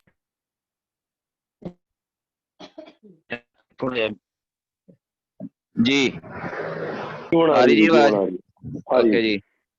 ਇਸ ਤਰ੍ਹਾਂ ਹੈਗਾ ਸਹਿਸਕ੍ਰਿਤੀ ਮਹੱਲਾ ਪੰਜਵਾਂ ਔਰ ਮਹੱਲਾ ਪਹਿਲੇ ਦੇ ਨਾਂ ਤੇ ਮੌਜੂਦਾ ਬੀੜ ਦੇ ਵਿੱਚ ਸ਼ਬਦ ਅੰਕਿਤ ਹਨ। ਪਰ ਜਦੋਂ ਮੈਂ ਉਹਨਾਂ ਨੂੰ ਪੁਰਾਣੀਆਂ ਬੀੜਾਂ ਵਿੱਚ ਦੇਖਦਾ ਹਾਂ, ਪੁਰਾਣੀਆਂ ਬੀੜਾਂ ਦੇ ਵਿੱਚ ਮਹੱਲਾ ਪਹਿਲਾ ਦੇ ਸ਼ਬਦ ਨਹੀਂ ਹਨ, ਪੰਜਵੇਂ ਪਾਤਸ਼ਾਹ ਦੇ ਹਨ। ਮਹੱਲਾ ਪਹਿਲਾ ਦੇ ਜਿਹੜੇ 4 ਸ਼ਬਦ ਅੰਕਿਤ ਕੀਤੇ ਹਨ ਉਹ ਆਸਾ ਦੀ ਵਾਰ ਦੇ ਵਿੱਚੋਂ ਹੀ ਲੈ ਗਏ, ਦੁਬਾਰਾ ਰਿਪੀਟਡ ਸ਼ਬਦ ਹਨ, ਨਾ ਕਿ ਉਹ ਵੱਖਰੇ ਸ਼ਬਦ ਹਨ। ਉਸ ਦੀ ਜਿਹੜੀ ਮੈਨੂੰ ਸਕਰੀਨਸ਼ਾਟ ਆ ਮੁੰਦਾਵਨੀ ਕਿਤਾਬ ਦੇ ਵਿੱਚੋਂ, ਜਦੋਂ ਸ਼੍ਰੋਮਣੀ ਕਮੇਟੀ ਦਾ ਗੁਰਦਿੱਤ ਸਿੰਘ ਜੀ ਮੁਲਾਜ਼ਮ ਰੱਖੇ ਗਏ ਤੇ ਉਹਨਾਂ ਨੂੰ ਬੀੜਾਂ ਦੀ ਖੋਜ ਵਾਸਤੇ ਪਟਨਾ ਸਾਹਿਬ ਉਧਰ ਸਾਰੀਆਂ ਬੀੜਾਂ ਦੀ ਉਹਨਾਂ ਨੇ ਖੋਜ ਕੀਤੀ। ਜਦੋਂ ਰਾਗਮਾਲਾ ਦਾ ਰੌਲਾ ਸੀ ਤਾਂ ਰਾਗਮਾਲਾ ਬਾਬਤ ਉਹਨਾਂ ਨੇ ਸਾਰਾ ਕਲੀਅਰ ਕੀਤਾ ਵੀ ਬਹੁਤ ਸਾਰੀਆਂ ਪੁਰਾਤਨ ਬੀੜਾਂ ਦੇ ਵਿੱਚ ਰਾਗਮਾਲਾ ਅੰਕਿਤ ਹੈ, ਮੁਲਾਵਨੀ ਭੋਗ ਪਾਇਆ ਗਿਆ ਹੈ। ਜਦੋਂ ਉਹਨਾਂ ਦੇ ਸਕਰੀਨਸ਼ਾਟ ਤਤਕਰੇ ਦੇ ਹੋ ਜਾਂਦੇ ਹਨ, ਕਿਉਂਕਿ ਤਤਕਰੇ ਦੇ ਵਿੱਚ ਰਾਗਮਾਲਾ ਦਾ ਐਂਡ ਜਾਂਦਾ, ਜਿਹਨੂੰ ਆਪਾਂ ਭੋਗ ਦੀ ਬਾਣੀ ਵੀ ਕਹਿ ਦਿੰਦੇ ਹਨ। ਰਾਗਾਂ ਤੋਂ ਬਾਅਦ ਪ੍ਰਭਾਤੀ ਵਿਭਾਸ ਰਾਗ ਤੋਂ ਬਾਅਦ ਗਾਥਾ ਮਹੱਲਾ ਪੰਜਵਾਂ, ਫੁਨ ਹੈ, ਚੌਗੁਲੇ, ਸਹਿਸਕ੍ਰਿਤੀ ਸ਼ਲੋਕ ਮਹੱਲਾ ਪਹਿਲਾ, ਮਹੱਲਾ ਪੰਜਵਾਂ, ਫਿਰ ਕਬੀਰ ਸਾਹਿਬ, ਇਹ ਸਾਰੇ ਭੋਗ ਦੇ ਗਿਣੇ ਜਾਂਦੇ ਰਾਗਾਂ ਤੋਂ ਬਾਹਰ ਹਨ। ਜਦੋਂ ਇਹ ਸਹਿਸਕ੍ਰਿਤੀ ਸ਼ਲੋਕਾਂ ਦੀ ਗੱਲ ਆਉਂਦੀ ਹੈ ਤੇ ਪੰਜਵੇਂ ਪਾਤਸ਼ਾਹ ਦੇ ਸ਼ਬਦ ਜਿਹੜੇ ਆ ਸਾਰੀਆਂ ਬੀੜਾਂ ਵਿੱਚ ਮੌਜੂਦ ਆ, ਚਾਹੇ ਪੁਰਾਤਨ ਹੈ ਚਾਹੇ ਨਵੀਤਨ ਹੈ। ਪਰ ਮਹੱਲੇ ਪਹਿਲੇ ਦੇ ਸ਼ਲੋਕ ਜਿਹੜੇ ਹੈਗੇ ਆ, 4 ਸ਼ਲੋਕ ਹੈ, ਉਹ ਪੁਰਾਤਨ ਬੀੜਾਂ ਵਿੱਚ ਮੌਜੂਦ ਨਹੀਂ ਹੈ, ਪਰ ਮੌਜੂਦਾ ਬੀੜ ਦੇ ਵਿੱਚ ਪਾਏ ਹੋਣ ਹਨ ਤੇ ਉਹ ਰਿਪੀਟਡ ਹੈ, ਦੋਹਰੀ ਵਾਰ ਲਿਖੇ ਗਏ ਆ। ਇਹ ਨਹੀਂ ਹੈ ਕੋਈ ਨਵੇਂ ਸ਼ਬਦ ਹਨ, ਉਹ ਦੋਹਰੀ ਵਾਰ ਆ। ਇਸ ਕਰਕੇ ਇਹ ਬਹੁਤ ਕੁਛ ਰਲਗੱਡ ਜਿਹੜਾ ਹੈ, ਬੜਾ ਕੁਛ ਕੀਤਾ ਗਿਆ ਹੈ ਤੇ ਹੋਰ ਹੋ ਰਿਹਾ ਹੈ, ਕਿਉਂਕਿ ਇਸ ਵੱਲੋਂ ਕਿਸੇ ਦਾ ਖਿਆਲ ਨਹੀਂ ਜਾਂਦਾ ਹੈਗਾ ਕੀ ਕਾਰਨ ਹੈਗਾ ਵੀ ਇਹ ਸਿਰਲੇਖਾਂ 'ਚ ਬਦਲੀ ਹੈ, ਜਾਂ ਸਿਰਲੇਖਾਂ ਦੇ ਵਿੱਚ ਤੋੜ ਭੰਨ ਜਿਹੜੀ ਕੀਤੀ ਗਈ ਹੈ ਕਿਉਂ ਹੋ ਰਹੀ ਹੈ। ਤਾਂ ਉਹਦੀ ਪ੍ਰਮਾਣਿਕਤਾ ਸ਼੍ਰੋਮਣੀ ਕਮੇਟੀ ਦੀ ਮਤਾ ਨੰਬਰ 1971 ਦੇ ਵਿੱਚ ਪਾ ਕੇ ਮੈਨੂੰ ਮਿਲ ਜਾਂਦੀ ਹੈ ਵੀ ਇਹ ਠਾਕੁਰ ਸਿੰਘ ਜਿਹੜਾ ਦਮਦਮੀ ਟਕਸਾਲ ਦਾ ਗੁਰਬਚਨ ਸਿੰਘ ਸਾਧ ਸੀਗਾ, ਉਸ ਨੇ ਪਰਮਿਸ਼ਨ ਲੈ ਕੇ ਇਹ ਮੌਜੂਦਾ ਬੀੜ ਨੂੰ ਰੌਲਾ ਪਾ ਕੇ, ਕਿਉਂਕਿ ਉਹਨਾਂ ਨੇ ਜਾ ਕੇ ਸ਼੍ਰੋਮਣੀ ਕਮੇਟੀ ਦੀ ਪ੍ਰੈਸ ਵੀ ਤੋੜੀ ਸੀ, ਜਿਹਦੇ ਵਿੱਚ ਮਾਸਟਰ ਤਾਰਾ ਸਿੰਘ ਨੇ ਉਹ ਪ੍ਰੈਸ ਜਿਹੜੇ ਹੈਗੇ ਆ ਉੱਥੇ ਛਾਪੇ ਸੀ, ਵੀ ਆਪਣੀ ਬਣਾਈ ਸੀਗੀ ਸ਼੍ਰੋਮਣੀ ਕਮੇਟੀ ਦੀ, ਤੇ ਦੂਸਰੀਆਂ ਜਿਹੜੀਆਂ ਪ੍ਰਾਈਵੇਟ ਸੀ ਉਹਨਾਂ ਨੂੰ ਬੰਦ ਕੀਤਾ ਸੀ। ਤਾਂ ਜੋ ਰਲ ਗੱਡ ਨਾ ਕਰ ਸਕਣ। ਵਿਚਾਰ ਬਹੁਤ ਵਧੀਆ ਸੀ, ਪਰ ਜਿਹੜੇ ਪ੍ਰਕਾਸ਼ਕ ਸੀਗੇ ਬੀੜਾਂ ਛਾਪਣ ਵਾਲੇ, ਉਹਨਾਂ ਦਾ ਧੰਦਾ ਡਾਊਨ ਹੁੰਦਾ। ਉਹਨਾਂ ਨੇ ਸਾਧ ਲਾਣਿਆਂ ਦੇ ਚੱਕ ਚੁਕਾ ਕੇ ਉਹਨਾਂ ਨੂੰ ਐਜੀਟੇਸ਼ਨ ਕਰਾ ਕੇ ਤੇ ਉਹਨਾਂ ਦੀ ਜਿਹੜੀ ਪ੍ਰੈਸ ਆ ਉਹ ਭਰਵਾਈ, ਤੇ ਫਿਰ ਉਹ ਜਿਹੜੀਆਂ ਬੀੜਾਂ ਜਿਹੜੀਆਂ ਉਹ ਜਿਹੜੇ ਪ੍ਰਕਾਸ਼ਕ ਸੀਗੇ ਬਾਹਰਲੇ ਬੰਦੇ ਪ੍ਰਾਈਵੇਟ, ਉਹਨਾਂ ਕੋਲ ਛਪਣ ਦਾ ਅਧਿਕਾਰ ਬਣਿਆ ਰਿਹਾ। ਇਹ ਬਹੁਤ ਸਾਰੀਆਂ ਰਾਜਨੀਤਿਕ ਜਾਂ ਆਰਥਿਕ ਗੱਲਾਂ ਹਨ ਜਿਨ੍ਹਾਂ ਦਾ ਫਾਇਦਾ ਲੈਣ ਵਾਸਤੇ ਇਹਨਾਂ ਲੋਕਾਂ ਨੇ ਗੁਰੂ ਗ੍ਰੰਥ ਸਾਹਿਬ ਦੀ ਬੀੜ ਨੂੰ ਬੜਾ ਭੰਨ ਤੋੜਿਆ ਹੈਗਾ। ਪਰ ਹੁਣ ਦੁੱਖ ਦੀ ਗੱਲ ਇਹ ਹੈ ਵੀ ਉਹ ਅਸੀਂ ਕਿਸੇ ਵੀ ਤਰ੍ਹਾਂ ਨਾਲ, ਜਿਵੇਂ ਰਾਗਮਾਲਾ ਨਹੀਂ ਕੱਢੀ ਗਈ ਨਾ ਹਜੇ ਤੱਕ, ਪਰ ਰਾਗਮਾਲਾ ਨੂੰ ਕੱਢਣ ਤੋਂ ਬਾਅਦ ਪਹਿਲਾਂ 6-7 ਰਚਨਾਵਾਂ ਹੋਰ ਕੱਢ ਚੁੱਕੇ ਆ, ਜਿਹੜੀਆਂ ਭਾਈ ਬੰਨੋ ਦੀ ਬੀੜ ਕਹਿ ਕੇ ਉਹਨਾਂ ਦੇ ਵਿੱਚ ਰਲਗੱਡ ਦੀ ਗੱਲ ਕਰਕੇ ਕੀਤੀ ਗਈ ਸੀ। ਲੇਕਿਨ ਭਾਈ ਬੰਨੋ ਪੂਰਨ ਗੁਰਸਿੱਖ ਸੀ ਔਰ ਉਹਨਾਂ ਨੇ ਜਿਹੜੀ ਬੀੜ ਤਿਆਰ ਕੀਤੀ ਸੀ ਬਿਲਕੁਲ ਓਰੀਜਨਲ ਸੀ। ਔਰ ਸਾਹਿਬ ਸਿੰਘ ਜੀ ਇਸ ਗੱਲ ਦਾ ਖੁਲਾਸਾ ਕਰਦੇ ਆ ਕਿਵੇਂ 100 ਸਾਲ ਬਾਅਦ ਜਾ ਕੇ ਭਾਈ ਬੰਨੋ ਦੀ ਬੀੜ ਦੇ ਵਿੱਚ ਇਹ ਰਲਗੱਡ ਕੀਤੀ ਗਈ ਹੈ। JB ਸਿੰਘ ਦੀ ਕਿਤਾਬ ਵੀ ਇਹੀ ਗੱਲ ਕਰਦੀ ਹੈ ਵੀ ਉਹ ਰਲਗੱਡ ਕੀਤੀ ਗਈ ਹੈ। ਕਿਉਂਕਿ ਭਾਈ ਬੰਨੋ ਦੀ ਬੀੜ ਤੋਂ 1 ਸਾਲ ਬਾਅਦ ਉਤਾਰਾ ਹੋ ਗਿਆ ਸੀ ਪਿੰਡ ਬਹਿਲੋਤ, ਜਿਹੜਾ ਮਾਂਗੜ ਪਿੰਡ ਦੇ ਨਾਲ ਭਾਈ ਬੰਨੋ ਦੇ ਪਿੰਡ ਦੇ ਲਾਗੇ ਹੀ ਸੀ। ਉਹਦੇ ਵਿੱਚ ਕੋਈ ਰਲਗੱਡ ਨਹੀਂ ਹੈਗੀ, ਲੇਕਿਨ ਬੰਨੋ ਦੀ ਬੀੜ ਦੇ ਵਿੱਚ ਰਲਗੱਡ ਹੈਗੀ ਹੈ। ਜਿਸ ਤੋਂ ਉਤਾਰਾ ਕੀਤਾ ਉਹਦੇ ਵਿੱਚ ਰਲਗੱਡ ਹੈਗੀ ਹੈ, ਜਿਹੜਾ ਉਤਾਰਾ ਕੀਤਾ ਗਿਆ ਉਹਦੇ ਵਿੱਚ ਨਹੀਂ ਹੈ। ਤੋਂ ਪ੍ਰਮਾਣਿਕਤਾ ਹੈਗੀ ਆ, ਕਿਉਂਕਿ ਉਹ ਜਿਹੜੀ ਬੀੜ ਸੀ ਕਿਸੇ ਪ੍ਰਾਈਵੇਟ ਘਰ ਦੇ ਵਿੱਚ ਰੱਖੀ ਹੋਈ ਕਰਕੇ ਉਹਦੇ ਵਿੱਚ ਰਲਗੱਡ ਨਹੀਂ ਕੀਤੀ ਜਾ ਸਕੀ। ਲੇਕਿਨ ਜਿਹੜੀ ਬੀੜ ਕਿਸੇ ਬੰਨੋ ਦੇ ਪਿੰਡ ਦੇ ਵਿੱਚ ਗੁਰਦੁਆਰੇ ਪਹੁੰਚ ਗਈ ਸੀਗੀ, ਉਹ ਬੀੜ ਦੇ ਵਿੱਚ ਰਲਗੱਡ ਕਰਕੇ ਬੰਨੋ ਨੂੰ ਬਦਨਾਮ ਕੀਤਾ ਗਿਆ। ਭਾਈ ਬੰਨੋ ਨੂੰ, ਜਿਹੜਾ ਗੁਰੂ ਦਾ ਸੇਵਕ ਸੀ, ਸ਼ਰਧਾ ਵਾਲਾ ਸੀਗਾ, ਤੇ ਸੰਗਤ ਤੋਂ ਗੁਰ ਸ਼ਬਦ ਦਾ ਲੰਗਰ ਵੰਡਣ ਵਾਸਤੇ ਹੀ ਬੀੜ ਦਾ ਉਤਾਰਾ ਕਰਕੇ ਪਹਿਲਾਂ ਲੈ ਕੇ ਗਿਆ ਸੀ। ਜਾਂ ਸਤਿਗੁਰ ਦਾ ਭਾਣਾ ਸੀ, ਪਤਾ ਸੀ ਸਤਿਗੁਰ ਨੂੰ ਆਹ ਕੁਛ ਹੋਣਾ ਹੈ, ਤੇ ਬੀੜਾਂ ਜਿਹੜੀਆਂ ਥਾਂ ਤੇ ਪਹੁੰਚਾਈਆਂ ਗਈਆਂ। ਇਹ ਜੀ ਬਹੁਤ ਵੱਡੀ ਵਾਰਤਾਲਾਪ ਹੈਗੀ ਆ, ਜਿਹਦੇ ਵਿੱਚ ਇਹ ਸਾਬਤ ਹੋ ਜਾਂਦਾ ਵੀ ਇਹ ਕੋਈ ਇਹੋ ਜਿਹੀ ਸੰਸਥਾ ਲਗਾਤਾਰ ਲੱਗੀ ਹੋਈ ਆ ਮੌਜੂਦਾ ਸਮੇਂ ਦੇ ਵਿੱਚ ਵੀ, ਜਿਹੜੀ ਦਿਨ ਪ੍ਰਤੀ ਦਿਨ ਕਿਸੇ ਨਾ ਕਿਸੇ ਸ਼ਬਦਾਂ ਨੂੰ ਲੈ ਕੇ ਉਹ ਤੋੜ ਫੋੜ ਕਰਦੀ ਆ ਰਹੀ ਹੈ। ਇੱਕ ਸ਼ਬਦ ਸਤਿਗੁਰ, ਜਿਹੜਾ ਸ਼ਬਦ ਹੈ, ਸੱਤ ਤੱਤੇ ਦੀ ਸਿਹਾਰੀ ਤੋਂ ਬਿਨਾਂ ਕਿਤੇ ਵੀ ਸੱਤ ਸ਼ਬਦ ਜਿਹੜਾ ਸਦੀਵ ਹੋਂਦ ਵਾਲਾ ਜਾਂ ਸਦਾ ਰਹਿਣ ਵਾਲਾ ਅਰਥ ਨਹੀਂ ਬਣਦੇ ਜਿੰਨਾ ਚਿਰ ਉਹਨੂੰ ਸਿਹਾਰੀ ਨਾ ਲੱਗੀ ਹੋਵੇ। ਪਰ ਮੌਜੂਦਾ ਦੇ ਵੇੜ ਦੇ ਵਿੱਚ ਸਤਿਗੁਰੂ ਜਿਹੜਾ ਸ਼ਬਦ ਹੈ 100 ਤੋਂ ਉੱਪਰ ਵਾਰ ਤੱਤੇ ਦੀ ਸਿਹਾਰੀ ਤੋਂ ਬਿਨਾਂ ਵੀ ਇਸ ਟਾਈਮ ਮੌਜੂਦ ਹੈ। ਇਹ ਤੋਂ ਪ੍ਰਮਾਣਿਕਤਾ ਮਿਲ ਰਹੀ ਵੀ ਇਹ ਵੀ ਬੀੜ ਦੇ ਵਿੱਚ ਕਿਵੇਂ ਸਟੈਪ ਬਾਏ ਸਟੈਪ ਖਰਾਬ ਕਰ ਰਹੇ ਹਨ। ਕਿਉਂਕਿ ਮੈਂ ਉਹ ਸਤਿਗੁਰ ਸ਼ਬਦ ਜਦੋਂ ਪੁਰਾਣੀਆਂ ਬੀੜਾਂ ਵਿੱਚ ਜਾ ਕੇ ਦੇਖਦਾ ਤਾਂ ਉਹ ਤੱਤੇ ਨੂੰ ਸਿਹਾਰੀ ਬਿਲਕੁਲ ਮੌਜੂਦ ਪਈ ਹੈ ਜੀ। ਸਾਡੀ ਬਾਹ ਨਹੀਂ ਜਾ ਰਹੀ ਵੀ ਕਿੱਥੇ ਜਾ ਕੇ ਪੁਕਾਰ ਕਰੀਏ ਤੇ ਕੌਣ ਇਹ ਕਰੂਗਾ, ਸੁਣਨ ਵਾਲਾ ਕੌਣ ਹੈ, ਕੋਈ ਨਹੀਂ ਸੁਣਦਾ ਪਿਆ। ਵਿਦਾਂਤੀ ਸਾਹਿਬ ਨਾਲ ਗੱਲ ਕੀਤੀ, ਕਹਿੰਦਾ ਜੀ ਮੈਂ ਖੁਦ ਇਹ ਚੀਜ਼ਾਂ ਨੂੰ ਸ਼੍ਰੋਮਣੀ ਕਮੇਟੀ ਨੂੰ ਲਿਖ ਕੇ ਚਿੱਠੀਆਂ ਪਾਈਆਂ, ਸਾਡੀ ਨਹੀਂ ਮੰਨੀ ਗਈ ਤੇ ਤੁਹਾਡੀ ਕੌਣ ਸੁਣੂਗਾ। ਸੋ ਇਹ ਵਰਤਾਂਤ ਹੈ ਜੀ ਸਾਡੀ ਕੌਮ ਦੇ ਅੰਦਰ, ਜੋ ਇਹ ਗੰਦ ਜਿਹੜਾ ਹੈਗਾ ਇਹ ਸ਼੍ਰੋਮਣੀ ਕਮੇਟੀ ਪਾ ਰਹੀ ਹੈ। ਜਿੰਨਾ ਚਿਰ ਇਸ ਕਮੇਟੀ ਨੂੰ ਲਾਂਭੇ ਨਹੀਂ ਕੀਤਾ ਜਾਂਦਾ, ਤਾਂ ਹੀ ਮੈਂ ਕਹਿੰਦਾ ਜੀ ਬੇਸ਼ੱਕ ਸਰਨਾ ਮਾੜਾ ਹੈ ਦਿੱਲੀ ਕਮੇਟੀ ਦੇ ਵਿੱਚ, ਪਰ ਫਿਰ ਵੀ ਉਹਦੇ ਅੰਦਰ ਗੁਰਮਤ ਦੀ ਚਿਣੀ ਹੈ। ਬਿਲਕੁਲ ਕਿਸੇ ਮਗਰ ਲੱਗਣ ਦੀ ਲੋੜ ਨਹੀਂ। ਦਿੱਲੀ ਵਾਲੇ ਉਹਨਾਂ ਨੂੰ ਮੌਕਾ ਦਿਓ, ਕਿਉਂਕਿ ਗੁਰਮਤ ਦਾ ਪ੍ਰਚਾਰ ਅਸੀਂ ਉਹਨਾਂ ਦੀ ਪ੍ਰਬੰਧ ਦੇ ਹੇਠ ਸੁਣਿਆ ਹੈ। ਉਹ ਇਹਨਾਂ ਬਾਦਲਾਂ ਵਾਂਗੂ ਇੰਨਾ ਮਾੜਾ ਨਹੀਂ ਹੈ। ਠੀਕ ਹੈ, ਉਹਦੇ ਵਿੱਚ ਹਉਮੈ ਹੰਕਾਰ ਹੋ ਸਕਦੀ ਆ, ਪਰ ਗੁਰਮਤ ਨੂੰ ਪ੍ਰਣਾਇਆ ਹੋਇਆ ਬੰਦਾ 80% ਕਹਿ ਸਕਦੇ ਹਾਂ। ਵਿਕਣ ਲੱਗਿਆ ਕੋਈ ਪਤਾ ਨਹੀਂ, ਪਰ ਮੌਜੂਦਾ ਸਮੇਂ ਤੱਕ ਬਿਲਕੁਲ ਠੀਕ ਹੈ। ਉਹਦੇ ਅੰਦਰ ਕੌਮ ਦਾ ਦਰਦ ਹੈ। ਵੀਰੋ ਉਹਨੂੰ ਲਿਆਓ, ਹੱਥ ਜੋੜ ਬੇਨਤੀ ਹੈ। ਧੜੇ ਜਿਹੜੇ ਵੱਧਦੇ ਜਾਂਦੇ ਉਹਨਾਂ ਨੂੰ ਘਟਾ ਕੇ ਉਹਨਾਂ ਨਾਲ ਜੋੜ ਕੇ ਆਪਣੀ ਦਿੱਲੀ ਕਮੇਟੀ ਸੰਭੋ। ਵਾਹਿਗੁਰੂ ਜੀ ਕਾ ਖਾਲਸਾ, ਵਾਹਿਗੁਰੂ ਜੀ ਕੀ ਫਤਿਹ। ਇਕਬਾਲ ਵੀਰ ਜੀ, ਇੱਕ ਇਨਫੋਰਮੇਸ਼ਨ ਹੋਰ ਦਿਆ ਜੇ। ਆਪ ਜੀ ਨੇ ਭਾਈ ਬੰਨੋ ਜੀ ਦੀ ਜਿਹੜੀ ਉਤਾਰੇ ਦਾ ਜ਼ਿਕਰ ਕੀਤਾ, ਕਿ ਉਹ ਬੀੜ ਸਾਡੇ ਕੋਲ ਸੰਭਲੀ ਹੋਈ ਹੈ, ਜਿਹੜੀ ਉਤਾਰਾ ਜਿਹੜਾ ਹੈ ਭਾਈ ਬੰਨੋ ਜੀ ਦੀ ਬੀੜ ਦਾ? ਜੀ ਬੀੜ ਦਾ ਤਾਂ ਪਤਾ ਨਹੀਂ, ਲੇਕਿਨ ਉਹਨਾਂ ਦੇ ਗੱਲ ਜਿਹੜੀ ਹੈਗੀ ਹੈ ਬਹਿਲੋਤ ਵਾਲੀ ਬੀੜ ਦੀ ਜਿਹੜੀ ਪ੍ਰਮਾਣਿਕਤਾ JB ਸਿੰਘ ਵੀ ਦਿੰਦੇ ਹਨ ਤੇ ਸਾਹਿਬ ਸਿੰਘ ਵੀ ਦਿੰਦੇ ਹਨ ਕਿ ਅਸੀਂ ਉਹ ਬੀੜ ਦੇਖੀ ਹੈ। JB ਸਿੰਘ ਦੀ ਲਿਖਤ ਦੇ ਵਿੱਚ ਮੌਜੂਦ ਆ ਵੀ ਬੀੜ ਦੇਖੀ ਹੈ, ਉਹਦੇ ਵਿੱਚ ਕਿਸੇ ਤਰ੍ਹਾਂ ਦੀ ਰਲਗੱਡ ਨਹੀਂ ਹੈ। ਜਿਵੇਂ ਦੀ ਰਲਗੜ ਭਾਈ ਬੰਨੋ ਦੀ ਬੀੜ ਵਿੱਚ ਮੌਜੂਦ ਹੈ।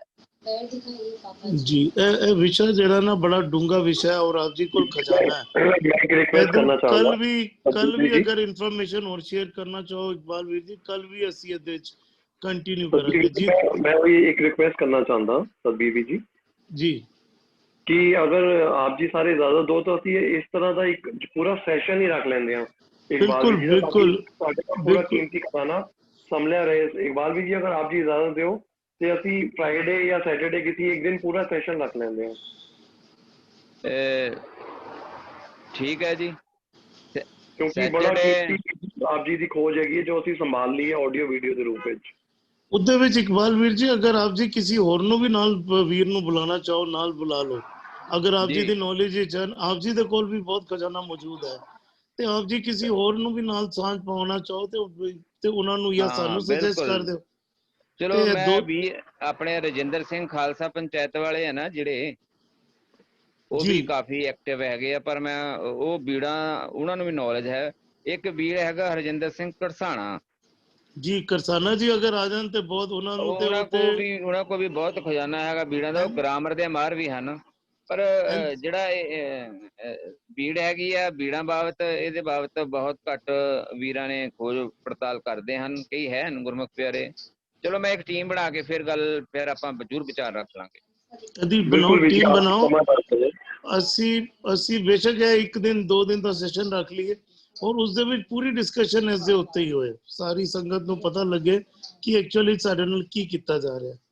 ਠੀਕ ਹੈ ਜੀ, ਨਾਲੇ ਆਪਾਂ ਉਹਦੇ ਸਵਾਲ ਵੀ ਤਿਆਰ ਕਰ ਲਾਂਗੇ ਤਾਂ ਕਿ ਸੋਹਣੇ ਢੰਗ ਦੇ ਨਾਲ ਵਾਰਤਾਲਾਪ ਹੋ ਸਕੇ, ਵੀ ਸਵਾਲਾਂ ਦੇ ਉੱਪਰ ਨਜ਼ਰਸਾਨੀ ਕਰਕੇ ਬਣਾ ਕੇ ਉਹ ਜ਼ਿੰਮੇਵਾਰੀ ਵੀ ਆਪ ਜੀ ਲਿਆ ਜੇ ਸਵਾਲਾਂ ਦੀ ਵੀ। ਠੀਕ ਹੈ ਕਿਉਂਕਿ ਹਾਂਜੀ ਆਪ ਜੀ ਨੇ ਜਿਹੜੀ ਸਰਨਾ ਸਾਹਿਬ ਦਾ ਜ਼ਿਕਰ ਕੀਤਾ, ਬਿਲਕੁਲ ਆਪ ਜੀ ਨੇ ਠੀਕ ਅੱਖਰ ਇਸਤੇਮਾਲ ਕੀਤੇ ਹਨ ਕਿ ਭਾਵੇਂ ਉਹ ਜ਼ਬਾਨ ਦੇ ਜਾਂ ਹਉਮੈ ਦੇ ਵਿੱਚ ਹੋਣ ਲੇਕਿਨ ਫਿਰ ਵੀ ਸਿਧਾਂਤਕ ਤੌਰ ਤੇ ਖਰੇ ਉਤਰੇ ਹਨ। ਪਿਛਲੇ ਕੁਝ ਦਿਨਾਂ ਪਹਿਲੇ ਸਾਡੀ ਮੀਟਿੰਗ ਹੋਈ ਹੈ ਗੁਰਪ੍ਰੀਤ ਜੀ ਨਾਲ ਗੁਰਪ੍ਰੀਤ ਜੀ ਵੀ ਬੇਸ਼ੱਕ ਆਪਣੀ ਆਡੀਓ ਔਨ ਕਰਕੇ ਗੱਲ ਰੱਖਣ। ਉਹ ਬਿਲਕੁਲ ਓਪਨਲੀ ਅਸੀਂ ਉਹਨਾਂ ਨੂੰ ਕਿਹਾ ਵੀਰ ਜੀ ਅਸੀਂ ਤੁਹਾਡੇ ਤੋਂ ਕੁਝ ਲੈਣਾ ਦੇਣਾ ਨਹੀਂ, ਸਾਨੂੰ ਸਿਧਾਂਤ ਦੀ ਲੋੜ ਹੈ। ਅਸੀਂ ਨਹੀਂ ਜਾਣਦੇ ਸਰਨਾ ਕੌਣ ਹੈ, ਅਸੀਂ ਨਹੀਂ ਜਾਣਦੇ ਦੂਜਾ ਬੰਦਾ ਕੌਣ ਹੈ, ਕਿ ਕਿਸੇ ਹੋਰ ਨੂੰ ਨਹੀਂ ਜਾਣਦੇ। ਅਸੀਂ ਗੁਰੂ ਨੂੰ ਜਾਣਦੇ ਹਾਂ, ਗੁਰੂ ਦੇ ਸਿਧਾਂਤ ਨੂੰ ਜਾਣਦੇ ਹਾਂ। ਜੇ ਤੁਸੀਂ ਸਿਧਾਂਤ ਤੇ ਟਿਕੇ ਹੋ ਤੇ ਅਸੀਂ ਤੁਹਾਡੇ ਨਾਲ ਖੜੇ ਹਾਂ। ਔਰ ਇਹ 50-60 ਬੰਦਿਆਂ ਦੀ ਮੀਟਿੰਗ ਦੇ ਵਿੱਚ ਖੜੇ ਹੋ ਕੇ ਇਹ ਗੱਲ ਗੁਰਪ੍ਰੀਤ ਜੀ ਨੇ ਵੀ ਕੀਤੀ ਤੇ ਮੈਂ ਵੀ ਇਹੋ ਗੱਲ ਰੱਖਣੀ ਕੀਤੀ ਕਿ ਸਾਨੂੰ ਹੋਰ ਕੁਝ ਲੈਣਾ ਦੇਣਾ ਨਹੀਂ ਹੈ ਤੁਹਾਡੇ ਤੋਂ। ਅਗਰ ਸਿਧਾਂਤ ਤੇ ਖੜੇ ਹੁੰਦੇ ਹੋ ਤੇ ਅਸੀਂ ਤੁਹਾਡਾ ਸਾਥ ਦੇ ਸਕਦੇ ਹਾਂ, ਨਹੀਂ ਤੇ ਸਾਨੂੰ ਤੁਹਾਡੇ ਤੋਂ ਵੀ ਕੋਈ ਲੈਣਾ ਦੇਣਾ ਨਹੀਂ ਹੈ। ਜਦ ਤੱਕ ਅਸੀਂ ਸਾਰੇ ਨਹੀਂ ਜਾਗਰੂਕ ਹੋ ਕੇ ਆਪਣੇ ਇਲਾਕੇ ਦੇ ਅੰਦਰ ਜਿਹੜਾ ਵੀ ਮੈਂਬਰ ਖੜਾ ਹੋਏ ਉਹਨੂੰ ਪੁੱਛੋ ਜਾ ਕੇ ਕਿ ਅਸੀਂ ਤੈਨੂੰ ਵੋਟ ਕਿਉਂ ਪਾਈਏ, ਤੂੰ ਸਾਨੂੰ ਸਿਧਾਂਤ ਦੇਂਗਾ, ਗੁਰੂ ਦੇ ਸਿਧਾਂਤ ਤੇ ਖੜੇ ਆ, ਤੈਨੂੰ ਸਮਝ ਹੈ ਸਿਧਾਂਤ ਦੀ, ਅਸੀਂ ਦ੍ਰਿੜਤਾ ਦੇ ਨਾਲ ਇਹ ਗੱਲ ਕਰਨੀ ਕਰੀਏ। ਜਦ ਤੱਕ ਅਸੀਂ ਸਾਰੇ ਨਹੀਂ ਜਾਗਰੂਕ ਹੋਵਾਂਗੇ, ਆਪਣੇ ਫਰਜ਼ਾਂ ਨੂੰ ਨਹੀਂ ਸਮਝਾਂਗੇ, ਇਹ ਸਾਡੇ ਨਾਲ ਖਿਲਵਾੜ ਕਰਦੇ ਰਹਿਣਗੇ, ਬਿਲਕੁਲ ਸਾਡਾ ਮਖੌਲ ਬਣਾਉਂਦੇ ਰਹਿਣਗੇ। ਬਲਜੀਤ ਕੌਰ ਜੀ ਆਪ ਜੀ ਕੁਝ ਕਹਿਣਾ ਚਾਹ ਰਹੇ ਗੁਰੂ ਪਿਆਰੀ ਸਾਧ ਸੰਗਤ ਜੀ, ਵਾਹਿਗੁਰੂ ਜੀ ਕਾ ਖਾਲਸਾ ਵਾਹਿਗੁਰੂ ਜੀ ਕੀ ਫਤਿਹ। ਮੈਂ ਇੱਕ ਚੀਜ਼ ਹੋਰ ਐਡ ਕਰਨਾ ਚਾਹੁੰਦਾ, ਸਾਡੇ ਕੋਲ ਇੱਕ ਵੀਰ ਹੈਗਾ, ਵੀਰ ਹਰਕਮਰ ਸਿੰਘ। ਹਾਲਾਂਕਿ ਉਹਦਾ ਸਿਧਾਂਤਿਕ ਪੱਖ ਇੰਨਾ ਮਜ਼ਬੂਤ ਨਹੀਂ ਹੈ ਲੇਕਿਨ ਉਹ ਬੀੜਾਂ ਉੱਪਰ ਬੜਾ ਅੱਛਾ ਕੰਮ ਕਰ ਰਿਹਾ ਹੈ। ਉਹਨੇ ਕਈ ਬੀੜਾਂ ਦਾ ਡਿਜੀਟਲਾਈਜੇਸ਼ਨ ਕੀਤਾ ਔਰ ਕਈ ਪੁਰਾਤਨ ਬੀੜਾਂ ਨੂੰ ਉਹਨੇ ਮਤਲਬ ਖੋਜ ਕੀਤੀ ਹੈ। ਤੇ ਅਗਰ ਮੈਂ ਇਕਬਾਲ ਵੀਰ ਜੀ ਕੋਲ ਟਾਈਮ ਹੋਏ ਤਾਂ ਮੈਂ ਉਹਦਾ ਨੰਬਰ ਦਿਆਂਗਾ, ਇਕਬਾਲ ਵੀਰ ਜੀ ਉਸ ਨਾਲ ਗੱਲਬਾਤ ਕਰਨਾ। ਮੇਰੇ ਕੋਲ ਉਹਨਾਂ ਦਾ ਨੰਬਰ ਹੈ, ਮੈਂ ਉਹਨਾਂ ਨਾਲ ਗੱਲਬਾਤ ਵੀ ਕੀਤੀ ਹੈ। ਅੱਛਾ, कैसा रहा ਤੁਹਾਡਾ ਐਕਸਪੀਰੀਅੰਸ? ਉਹ ਇੱਕ ਲਿਖਾਰੀ ਹੈ, ਉਹ ਲਿਖਾਰੀ ਹੈ ਤੇਰਾ। नहीं पर उसने डिजिटलाइजेशन काफी किया और उन्हें बीड़ा ਨੂੰ ਮਤਲਬ ਜਿਹੜਾ ਜਾ ਕੇ ਉਹਨੇ ਲੱਭੀਆਂ ਨੇ ਨਾ, ਉਹਦੇ ਕੋਲ ਉਹਦੀ ਫੋਟੋਗ੍ਰਾਫੀ ਹੈ ਤੇ ਇਕਬਾਲ ਵੀਰ ਜੀ ਨੂੰ ਉਹਦਾ ਸ਼ਾਇਦ ਫਾਇਦਾ ਹੋ ਸਕਦਾ। ਮੈਂ ਉਹ ਫਿਰ ਉਹਨਾਂ ਕੋਲ ਜਿਹੜੀਆਂ ਬੀੜਾਂ ਮੌਜੂਦ ਹੋਣਗੀਆਂ ਮੈਂ ਉਹਨਾਂ ਬਾਬਤ ਪੁੱਛਾਂਗਾ, ਕਿਉਂਕਿ ਬੀੜਾਂ ਦੇ ਵਿੱਚ ਵੀ ਇੱਕ ਪੈਟਰਨ ਹੁੰਦਾ ਵੀ ਕਿਹੜੀ ਹੈ ਸਭ ਤੋਂ। ਅੱਛਾ ਇਕਬਾਲ ਵੀਰ ਜੀ ਇੱਕ ਚੀਜ਼ ਹੋਰ ਦੱਸੋ, ਉੱਪਰ ਇਕਬਾਲ ਵੀਰ ਜੀ ਇੱਕ ਚੀਜ਼ ਹੋਰ ਦੱਸੋ, ਉਹਨੇ ਕਈ ਬੀੜਾਂ ਵਿੱਚ ਪਾਸ਼ਾ 10ਵਾਂ ਮਹੱਲੇ 10ਵੇਂ ਦਾ ਵੀ ਇੱਕ ਦੋ ਸ਼ਬਦ ਦਾ ਮਤਲਬ ਦੱਸਿਆ। ਮੇਰੀ ਉਹਨਾਂ ਨਾਲ ਗੱਲ ਹੋਈ ਸੀਗੀ, ਨਹੀਂ ਉਹ ਮਹੱਲੇ 10ਵੇਂ ਦਾ ਸ਼ਬਦ ਸਿਰਫ ਸਿਰਲੇਖ ਦੇ ਵਿੱਚ ਲਿਖਿਆ, ਜਦ ਕਿ ਅਸਲ ਗੱਲ ਏਦਾਂ ਨਹੀਂ ਹੈ। ਉਹ ਬਾਣੀ 9ਵੇਂ ਪਾਤਸ਼ਾਹ ਦੀ ਹੀ ਹੈ, 10ਵੇਂ ਪਾਤਸ਼ਾਹ ਦਾ ਤਾਂ ਇਹਨਾਂ ਨੇ ਜਾਣ ਕੇ ਪਾਇਆ, ਲੇਕਿਨ ਸਾਡੇ ਲਈ ਫਾਇਦੇਮੰਦ ਵੀ ਹੈ। ਪਰ ਉਹ ਜੁਮਲਾ ਦੇਖਦੇ ਆ ਨਾ, ਜੁਮਲੇ ਦੇ ਵਿੱਚ ਉਸ ਰਾਗ ਦੇ ਜੁਮਲੇ ਦੇ ਵਿੱਚ ਜਦੋਂ ਭੋਗ ਦੀ ਬਾਣੀ ਦੇ ਵਿੱਚ ਜੁਮਲਾ ਆਂਦਾ ਹੈਗਾ, ਸ਼ਲੋਕ ਮਹੱਲਾ ਪਹਿਲਾ, ਦੂਜਾ, ਤੀਜਾ, ਪੰਜਵਾਂ ਤੇ ਨੌਵੇਂ ਦੇ ਦਰਜ ਹੁੰਦੇ ਸ਼ਲੋਕ ਗਿਣਤੀ ਹੁੰਦੀ ਹੈ, ਉਹਨੂੰ ਜੁਮਲਾ ਕਹਿੰਦੇ। ਉਸ ਜੁਮਲੇ ਦੇ ਵਿੱਚ ਨੌਵੇਂ ਪਾਤਸ਼ਾਹ ਦੇ ਨਾਮ ਤੇ ਹੀ ਦਰਜ ਹੈਗਾ, ਨਾ ਕਿ 10ਵੇਂ ਪਾਤਸ਼ਾਹ ਦਾ ਇੱਕ ਸ਼ਬਦ ਇਹ ਸ਼ਲੋਕ ਜਿਹੜਾ, ਜੇ ਅਸਲ ਵਿੱਚ ਹੁੰਦਾ ਤੇ ਉਹਨਾਂ ਨੇ ਮਹੱਲੇ 10ਵੇਂ ਦਾ ਇੱਕ ਗਿਣਤੀ ਜ਼ਰੂਰ ਆ ਜਾਣੀ ਚਾਹੀਦੀ ਸੀ, ਪਰ ਉਹ ਹੈ ਨਹੀਂ, ਕੇਵਲ ਉੱਪਰ ਲਿਖਿਆ ਹੈ, ਜੁਮਲੇ ਦੇ ਵਿੱਚ ਨਹੀਂ ਹੈਗੀ। ਇਸ ਕਰਕੇ ਇਸ ਸ਼ਬਦ ਨੂੰ 10ਵੇਂ ਪਾਤਸ਼ਾਹ ਦੇ ਨਾਲ ਨਹੀਂ ਅੰਕਿਤ ਕੀਤਾ ਜਾ ਸਕਦਾ। ਆਪ ਜੀ ਨੂੰ ਨੇ ਭੇਜੀ ਸੀ ਸਕਰੀਨਸ਼ਾਟ ਉਹਦੀ ਸ਼ਬਦ ਦੀ? ਮੈਂ ਹੋਰ ਬੀੜਾਂ 'ਚ ਵੀ ਦੇਖੀ ਹੈ, ਮੈਂ ਆਪ ਆਪਣੀ ਅੱਖੀਂ ਦੇਖੀ ਹੈ ਉਹ ਸ਼ਬਦ ਮਹੱਲਾ 10ਵਾਂ ਦਾ, ਔਰ ਮੈਨੂੰ ਪਤਾ ਮੈਂ ਉਸ ਤੇ ਜਦੋਂ ਉਹਨੂੰ ਜੁਮਲੇ ਦੇ ਵਿੱਚ ਦੇਖਦਾ, ਚੈੱਕ ਕਰਦਾ, ਤੇ ਫਿਰ ਨਹੀਂ ਆਉਂਦਾ। ਇਤੋਂ ਫਿਰ ਮੈਂ ਉਹ ਜਿਹੜਾ ਮਹੱਲਾ 10ਵੇਂ ਦੇ ਨਾਂ ਤੇ ਸਾਧਾਂ ਦਾ ਜਿਹੜਾ ਸਵਾਲ ਖੜਾ ਕੀਤਾ, ਜਾਣ ਕੇ ਪ੍ਰਚੰਡ ਬਣਾਇਆ ਵੀ 9ਵੇਂ ਪਾਤਸ਼ਾਹ ਨੇ ਸ਼ਲੋਕ ਕੀਤਾ ਤੇ 10ਵੇਂ ਨੇ ਜਵਾਬ ਦਿੱਤਾ। ਇਹ ਬਿਲਕੁਲ ਬੇਬੁਨਿਆਦ ਗੱਲ ਹੈ। ਇੱਕਾ ਬਾਣੀ ਇੱਕ ਗੁਰੂ ਇੱਕ ਹੈ। ਪਹਿਲੀ ਪਾਤਸ਼ਾਹ ਤੋਂ ਲੈ ਕੇ 10ਵੇਂ ਪਾਤਸ਼ਾਹ ਤੱਕ ਕੋਈ ਫਰਕ ਨਹੀਂ, ਇੱਥੋਂ ਤੱਕ ਕਿ ਸਾਰੇ ਭਗਤ ਸਹਿਬਾਨਾਂ ਦਾ ਵੀ ਤੇ ਗੁਰੂ ਸਾਹਿਬਾਨਾਂ ਦਾ ਵੀ ਕੋਈ ਫਰਕ ਨਹੀਂ ਹੈਗਾ। ਇਸ ਕਰਕੇ ਇੱਕ ਨੇ ਸਵਾਲ ਦਿੱਤਾ ਤੇ ਦੂਜੇ ਨੇ ਜਵਾਬ ਦਿੱਤਾ, ਇਹ ਗੱਲ ਕਰਨੀ ਬੇਬੁਨਿਆਦ ਹੈ। 9ਵੇਂ ਪਾਤਸ਼ਾਹ ਔਰ 10ਵੇਂ ਪਾਤਸ਼ਾਹ 'ਚ ਕੋਈ ਫਰਕ ਨਹੀਂ ਜੀ, ਸਿਰਫ ਸਰੀਰ ਦਾ ਹੈਗੀ, ਗੁਰਮਤ ਸਿਧਾਂਤ ਜਿਹੜੀ ਉਹ ਇੱਕੋ ਹੀ ਹੈ। ਇਸ ਕਰਕੇ ਇਹ ਕਹਿਣਾ ਵੀ 9ਵੇਂ ਪਾਤਸ਼ਾਹ ਨੂੰ ਜਿੱਦਾਂ ਸੁਖਮਨੀ ਸਾਹਿਬ ਦੇ ਵਿੱਚ ਸ਼੍ਰੀ ਚੰਦ ਨੇ ਜੀ ਆਖੇ ਬਾਣੀ ਨਹੀਂ ਆਈ, ਤੇ ਸ਼੍ਰੀ ਚੰਦ ਨੇ ਫਿਰ ਜਦੋਂ ਪੈਰ ਪਰਸੇ ਤਾਂ ਫਿਰ ਅਗਲਾ ਸ਼ਲੋਕ ਸੁਖਮਨੀ ਸਾਹਿਬ ਦੀ ਪੌੜੀ ਦਾ ਕੀਤਾ। ਇਹ ਸਾਰੀਆਂ ਗੱਲਾਂ ਬੇਬੁਨਿਆਦ ਹੈ ਜੀ। ਗੁਰੂ ਸਮਰੱਥ ਹੈ, ਗੁਰੂ ਸਭ ਕੁਝ ਕਰਨਾ ਹੈ, ਗੁਰੂ ਨੂੰ ਸਭ ਕੁਝ ਪਤਾ ਹੈ, ਅਸੀਂ ਕਿਸੇ ਤਰ੍ਹਾਂ ਦਾ ਵੀ ਸ਼ੱਕ ਨਹੀਂ ਕਰ ਸਕਦੇ। जी ਵੀ ਜੀ ਇੱਕ ਹੋਰ ਇਨਫੋਰਮੇਸ਼ਨ ਮੈਂ ਸੰਗਤ ਨਾਲ ਸ਼ੇਅਰ ਕਰਨਾ ਚਾਹ ਰਿਹਾ। ਇਕਬਾਲ ਜੀ ਨੂੰ, ਆਪ ਜੀ ਨੂੰ ਨੌਲੇਜ ਹੋਣੀ ਹੈ ਇਸ ਗੱਲ ਦੀ। ਇਹ ਕੁਝ ਸਮਾਂ ਪਹਿਲੇ 2-4 ਸਾਲ ਪਹਿਲਾਂ ਹੀ ਕਰਸਾਨਾ ਜੀ ਦਾ ਆਪ ਜੀ ਨੇ ਨਾਮ ਲਿਆ ਨਾ, ਤੇ ਇਹ ਕਰਸਾਨਾ ਜੀ ਔਰ ਬਾਕੀ ਕਈ ਲੋਕਾਂ ਦੀ ਟੀਮ ਬਣੀ ਸੀ, ਜਿਹੜੀ ਸ਼੍ਰੋਮਣੀ ਕਮੇਟੀ ਨੇ ਬਣਾਈ ਸੀ। ਤੇ ਪੁਰਾਤਨ ਬੀੜਾਂ ਦੀ ਪੂਰੀ ਸਟੱਡੀ ਕਰਕੇ ਉਹਨਾਂ ਨੇ ਖੋਜ ਕੀਤੀ, ਔਰ ਜਿੰਨੀ ਵੀ ਜਿਹੜੀ ਆਪ ਜੀ ਕਹਿ ਰਹੇ ਹੋ ਫਰਕ ਡਿਫਰੈਂਸਿਸ ਹਨ, ਉਹ ਪੂਰੇ ਸਟੱਡੀ ਕਰਕੇ ਇੱਕ ਡਾਟਾ ਤਿਆਰ ਕਰ ਦਿੱਤਾ ਗਿਆ। ਇਹ ਕਈ 25-30 ਕਰਸਾਨਾ ਜੀ ਦਾ ਨਹੀਂ ਹੈਗਾ, ਇਹ ਮਾਰਕੋ ਜੀ ਜੇਕੇ ਸਿੰਘ ਜੀ ਦੱਸ ਰਹੇ ਨੇ ਨਾ। ਨਹੀਂ ਕੋਈ ਮਾਰਕੋ ਨਹੀਂ, ਨਹੀਂ ਜੇਕੇ ਸਿੰਘ ਜੀ ਨੇ ਹੁਣੇ ਪਾਇਆ ਉਹਦੇ ਚੈਟ ਨਹੀਂ ਵੀਰ ਜੀ, ਜਿਹੜੀ ਜ਼ਿਕਰ ਮੈਂ ਕਰ ਰਿਹਾ ਨਾ, ਮੇਰੀ ਉਹਨੇ ਉਹਦੇ ਵਿੱਚ ਕਰਸਾਨਾ ਜੀ 25-30 ਬੰਦਿਆਂ ਦੀ ਟੀਮ ਬਣੀ ਸੀ, ਵਿੱਚ ਕਰਸਾਨਾ ਜੀ ਵੀ ਸੀ ਟੀਮ ਵਿੱਚ। ਤੇ ਉਹਦੇ ਵਿੱਚ ਉਹਨਾਂ ਨੇ ਖੋਜ ਕਰਕੇ ਸਾਰੀਆਂ ਜਿਹੜੀਆਂ ਤੁਸੀਂ ਆਪ ਜੀ ਕਹਿ ਰਹੇ ਹੋ, ਸੋਧ ਕਰਕੇ ਉਹਨਾਂ ਨੇ ਪੂਰੀ ਤਿਆਰ ਕਰਕੇ, ਔਰ ਆਪਣੇ ਪੱਲਿਓਂ ਪੈਸੇ ਖਰਚ ਕਰਕੇ, ਕਈ ਵਾਰੀ ਦਰਬਾਰ ਉਧਰ ਵੀ ਗਏ, ਅੰਮ੍ਰਿਤਸਰ ਵੀ ਗਏ ਸ਼ਹਿਰ ਵਿੱਚ, ਤੇ ਸਾਰੀ ਸਟੱਡੀ ਆਪਣੇ ਕੋਲੋਂ ਕਰਕੇ ਉਹਨਾਂ ਨੇ ਬੜਾ ਸਮਾਂ ਸਰਮਾਇਆ ਬੜਾ ਇਸਤੇਮਾਲ ਕਰਕੇ ਉੱਥੇ ਉਹਨਾਂ ਨੇ ਪ੍ਰੈਜ਼ੈਂਟ ਕੀਤਾ। ਲੇਕਿਨ ਜਿਹੜੀ ਗੱਲਾਂ ਤੁਸੀਂ ਕਰ ਰਹੇ ਹੋ, ਨਾਨਕ ਸਰੀਏ ਕਹਿ ਲਓ ਜਾਂ ਹੋਰ ਕਈ ਇਹੋ ਜਿਹੀਆਂ ਸੰਸਥਾਵਾਂ ਹਨ ਜਿਨ੍ਹਾਂ ਨੇ ਪ੍ਰੈਸ਼ਰ ਪਾਤਾ ਕਿ ਅਗਰ ਤੁਸੀਂ ਇਹ ਗੁਰੂ ਗ੍ਰੰਥ ਸਾਹਿਬ ਵਿੱਚ ਜਿਹੜੀ ਪ੍ਰੈਜ਼ੈਂਟ ਬੀੜ ਹੈ ਉਸਦੇ ਵਿੱਚ ਇੱਕ ਅੱਖਰ ਵੀ ਬਦਲਿਆ ਤੇ ਅਸੀਂ ਆਪਣੇ ਆਪ ਨੂੰ ਸਿੱਖ ਸਮਾਜ ਤੋਂ ਵੱਖਰਾ ਕਰ ਲਾਂਗੇ, ਅਸੀਂ ਵੱਖਰੀ ਬਣਾ ਲਾਂਗੇ। ਇਸ ਤਰ੍ਹਾਂ ਦਾ ਪ੍ਰੈਸ਼ਰ ਪਾਇਆ ਕਿ ਉਹਨਾਂ ਨੇ ਉਸ ਨੂੰ ਬੰਦ ਬਕਸੇ 'ਚ ਹੀ ਪਾਤਾ, ਉਸਦੇ ਉੱਤੇ ਕੋਈ ਕਾਰਵਾਈ ਨਹੀਂ ਕੀਤੀ। ਮੇਰੇ ਖਿਆਲ ਨਾਲ ਜਦੋਂ ਸੋਧ ਲਿੱਤਾ ਜਾਏ ਇੱਕ ਵਾਰੀ, ਉਸਦੀ ਆਥੈਂਟੀਕੇਸ਼ਨ ਪ੍ਰੂਵ ਹੋ ਜਾਏ, ਉਹਦੇ ਬਾਅਦ ਫਿਰ ਕਿਸੇ ਚੀਜ਼ ਦਾ ਡਰ ਇਹਨਾਂ ਦੇ ਮਨ ਵਿੱਚ ਨਹੀਂ ਰਹਿਣਾ ਚਾਹੀਦਾ। ਇਹਨਾਂ ਨੂੰ ਚਾਹੀਦਾ ਹੈ ਦ੍ਰਿੜਤਾ ਦੇ ਨਾਲ ਉਹ ਨਿਰਣਾ ਲੈ ਲੈਣ, ਜਿਹਦੇ ਨਾਲ ਸੰਗਤ ਦੇ ਅੱਗੇ ਬਿਲਕੁਲ ਪ੍ਰੈਜ਼ੈਂਟ ਕਰ ਦੇਣ ਕਿ ਇਹ ਚੀਜ਼ ਜਿਹੜੀ ਹੈ, ਇਹ ਪੋਜੀਸ਼ਨ ਹੈ। ਹੁਣ ਆਪ ਜੀ ਦੱਸੋ ਕੀ ਕਰਨਾ ਚਾਹੀਦਾ। ਦੇਖੋ ਜੀ, ਜਿਹੜੀ ਤੁਸੀਂ ਗੱਲ ਕੀਤੀ ਹੈ 1977 ਦੀ ਗੱਲ ਹੈ। ਜਿਹੜੀ ਸ਼੍ਰੋਮਣੀ ਕਮੇਟੀ ਨੇ ਇੱਕ ਪੈਨਲ ਬਣਾਇਆ ਸੀ 3 ਜਣਿਆਂ ਦਾ, ਭਾਈ ਰਣਜੀਤ ਸਿੰਘ, ਕੁੰਦਨ ਸਿੰਘ ਤੇ ਗਿਆਨੀ ਗਿਆਨ ਸਿੰਘ ਨਿਹੰਗ। ਠੀਕ ਹੈ ਜੀ, ਉਹਨਾਂ ਤਿੰਨਾਂ ਦੀ ਸ਼੍ਰੋਮਣੀ ਕਮੇਟੀ ਦੇ ਸਕੱਤਰ ਨੇ ਬਕਾਇਦਾ ਤੌਰ ਤੇ 1977 ਦੇ ਵਿੱਚ ਉਹ ਪਾਠ ਭੇਦਾਂ ਦੀ ਸੂਚੀ ਨਾਮ ਹੇਠ ਇਹ ਪਾਵਨ ਬੀੜਾਂ ਦੇ ਵਿੱਚੋਂ ਫਰਕ ਜਿਹੜਾ ਹੈਗਾ ਉਹ ਪੈਟਰਨ ਉਹ ਬਣਾਇਆ, ਲਿਖਤ ਉਹਦੀ ਬਣ ਚੁੱਕੀ ਹੈ, ਮੇਰੇ ਹੱਥ 'ਚ ਹੈ, ਔਰ ਮੈਂ ਇਹ ਲੱਭੀ ਹੈ, ਮੈਨੂੰ ਮਿਲੀ ਹੈ, ਤੇ ਇਹਦੀ ਮੈਂ ਆਪ ਫੋਟੋ ਸਟੇਟ PDF ਦੀ ਫੋਟੋ ਸਟੇਟ ਕਰਾ ਕੇ ਤੁਹਾਨੂੰ ਮੈਂ ਦਿਖਾ ਵੀ ਦਿੰਦਾ।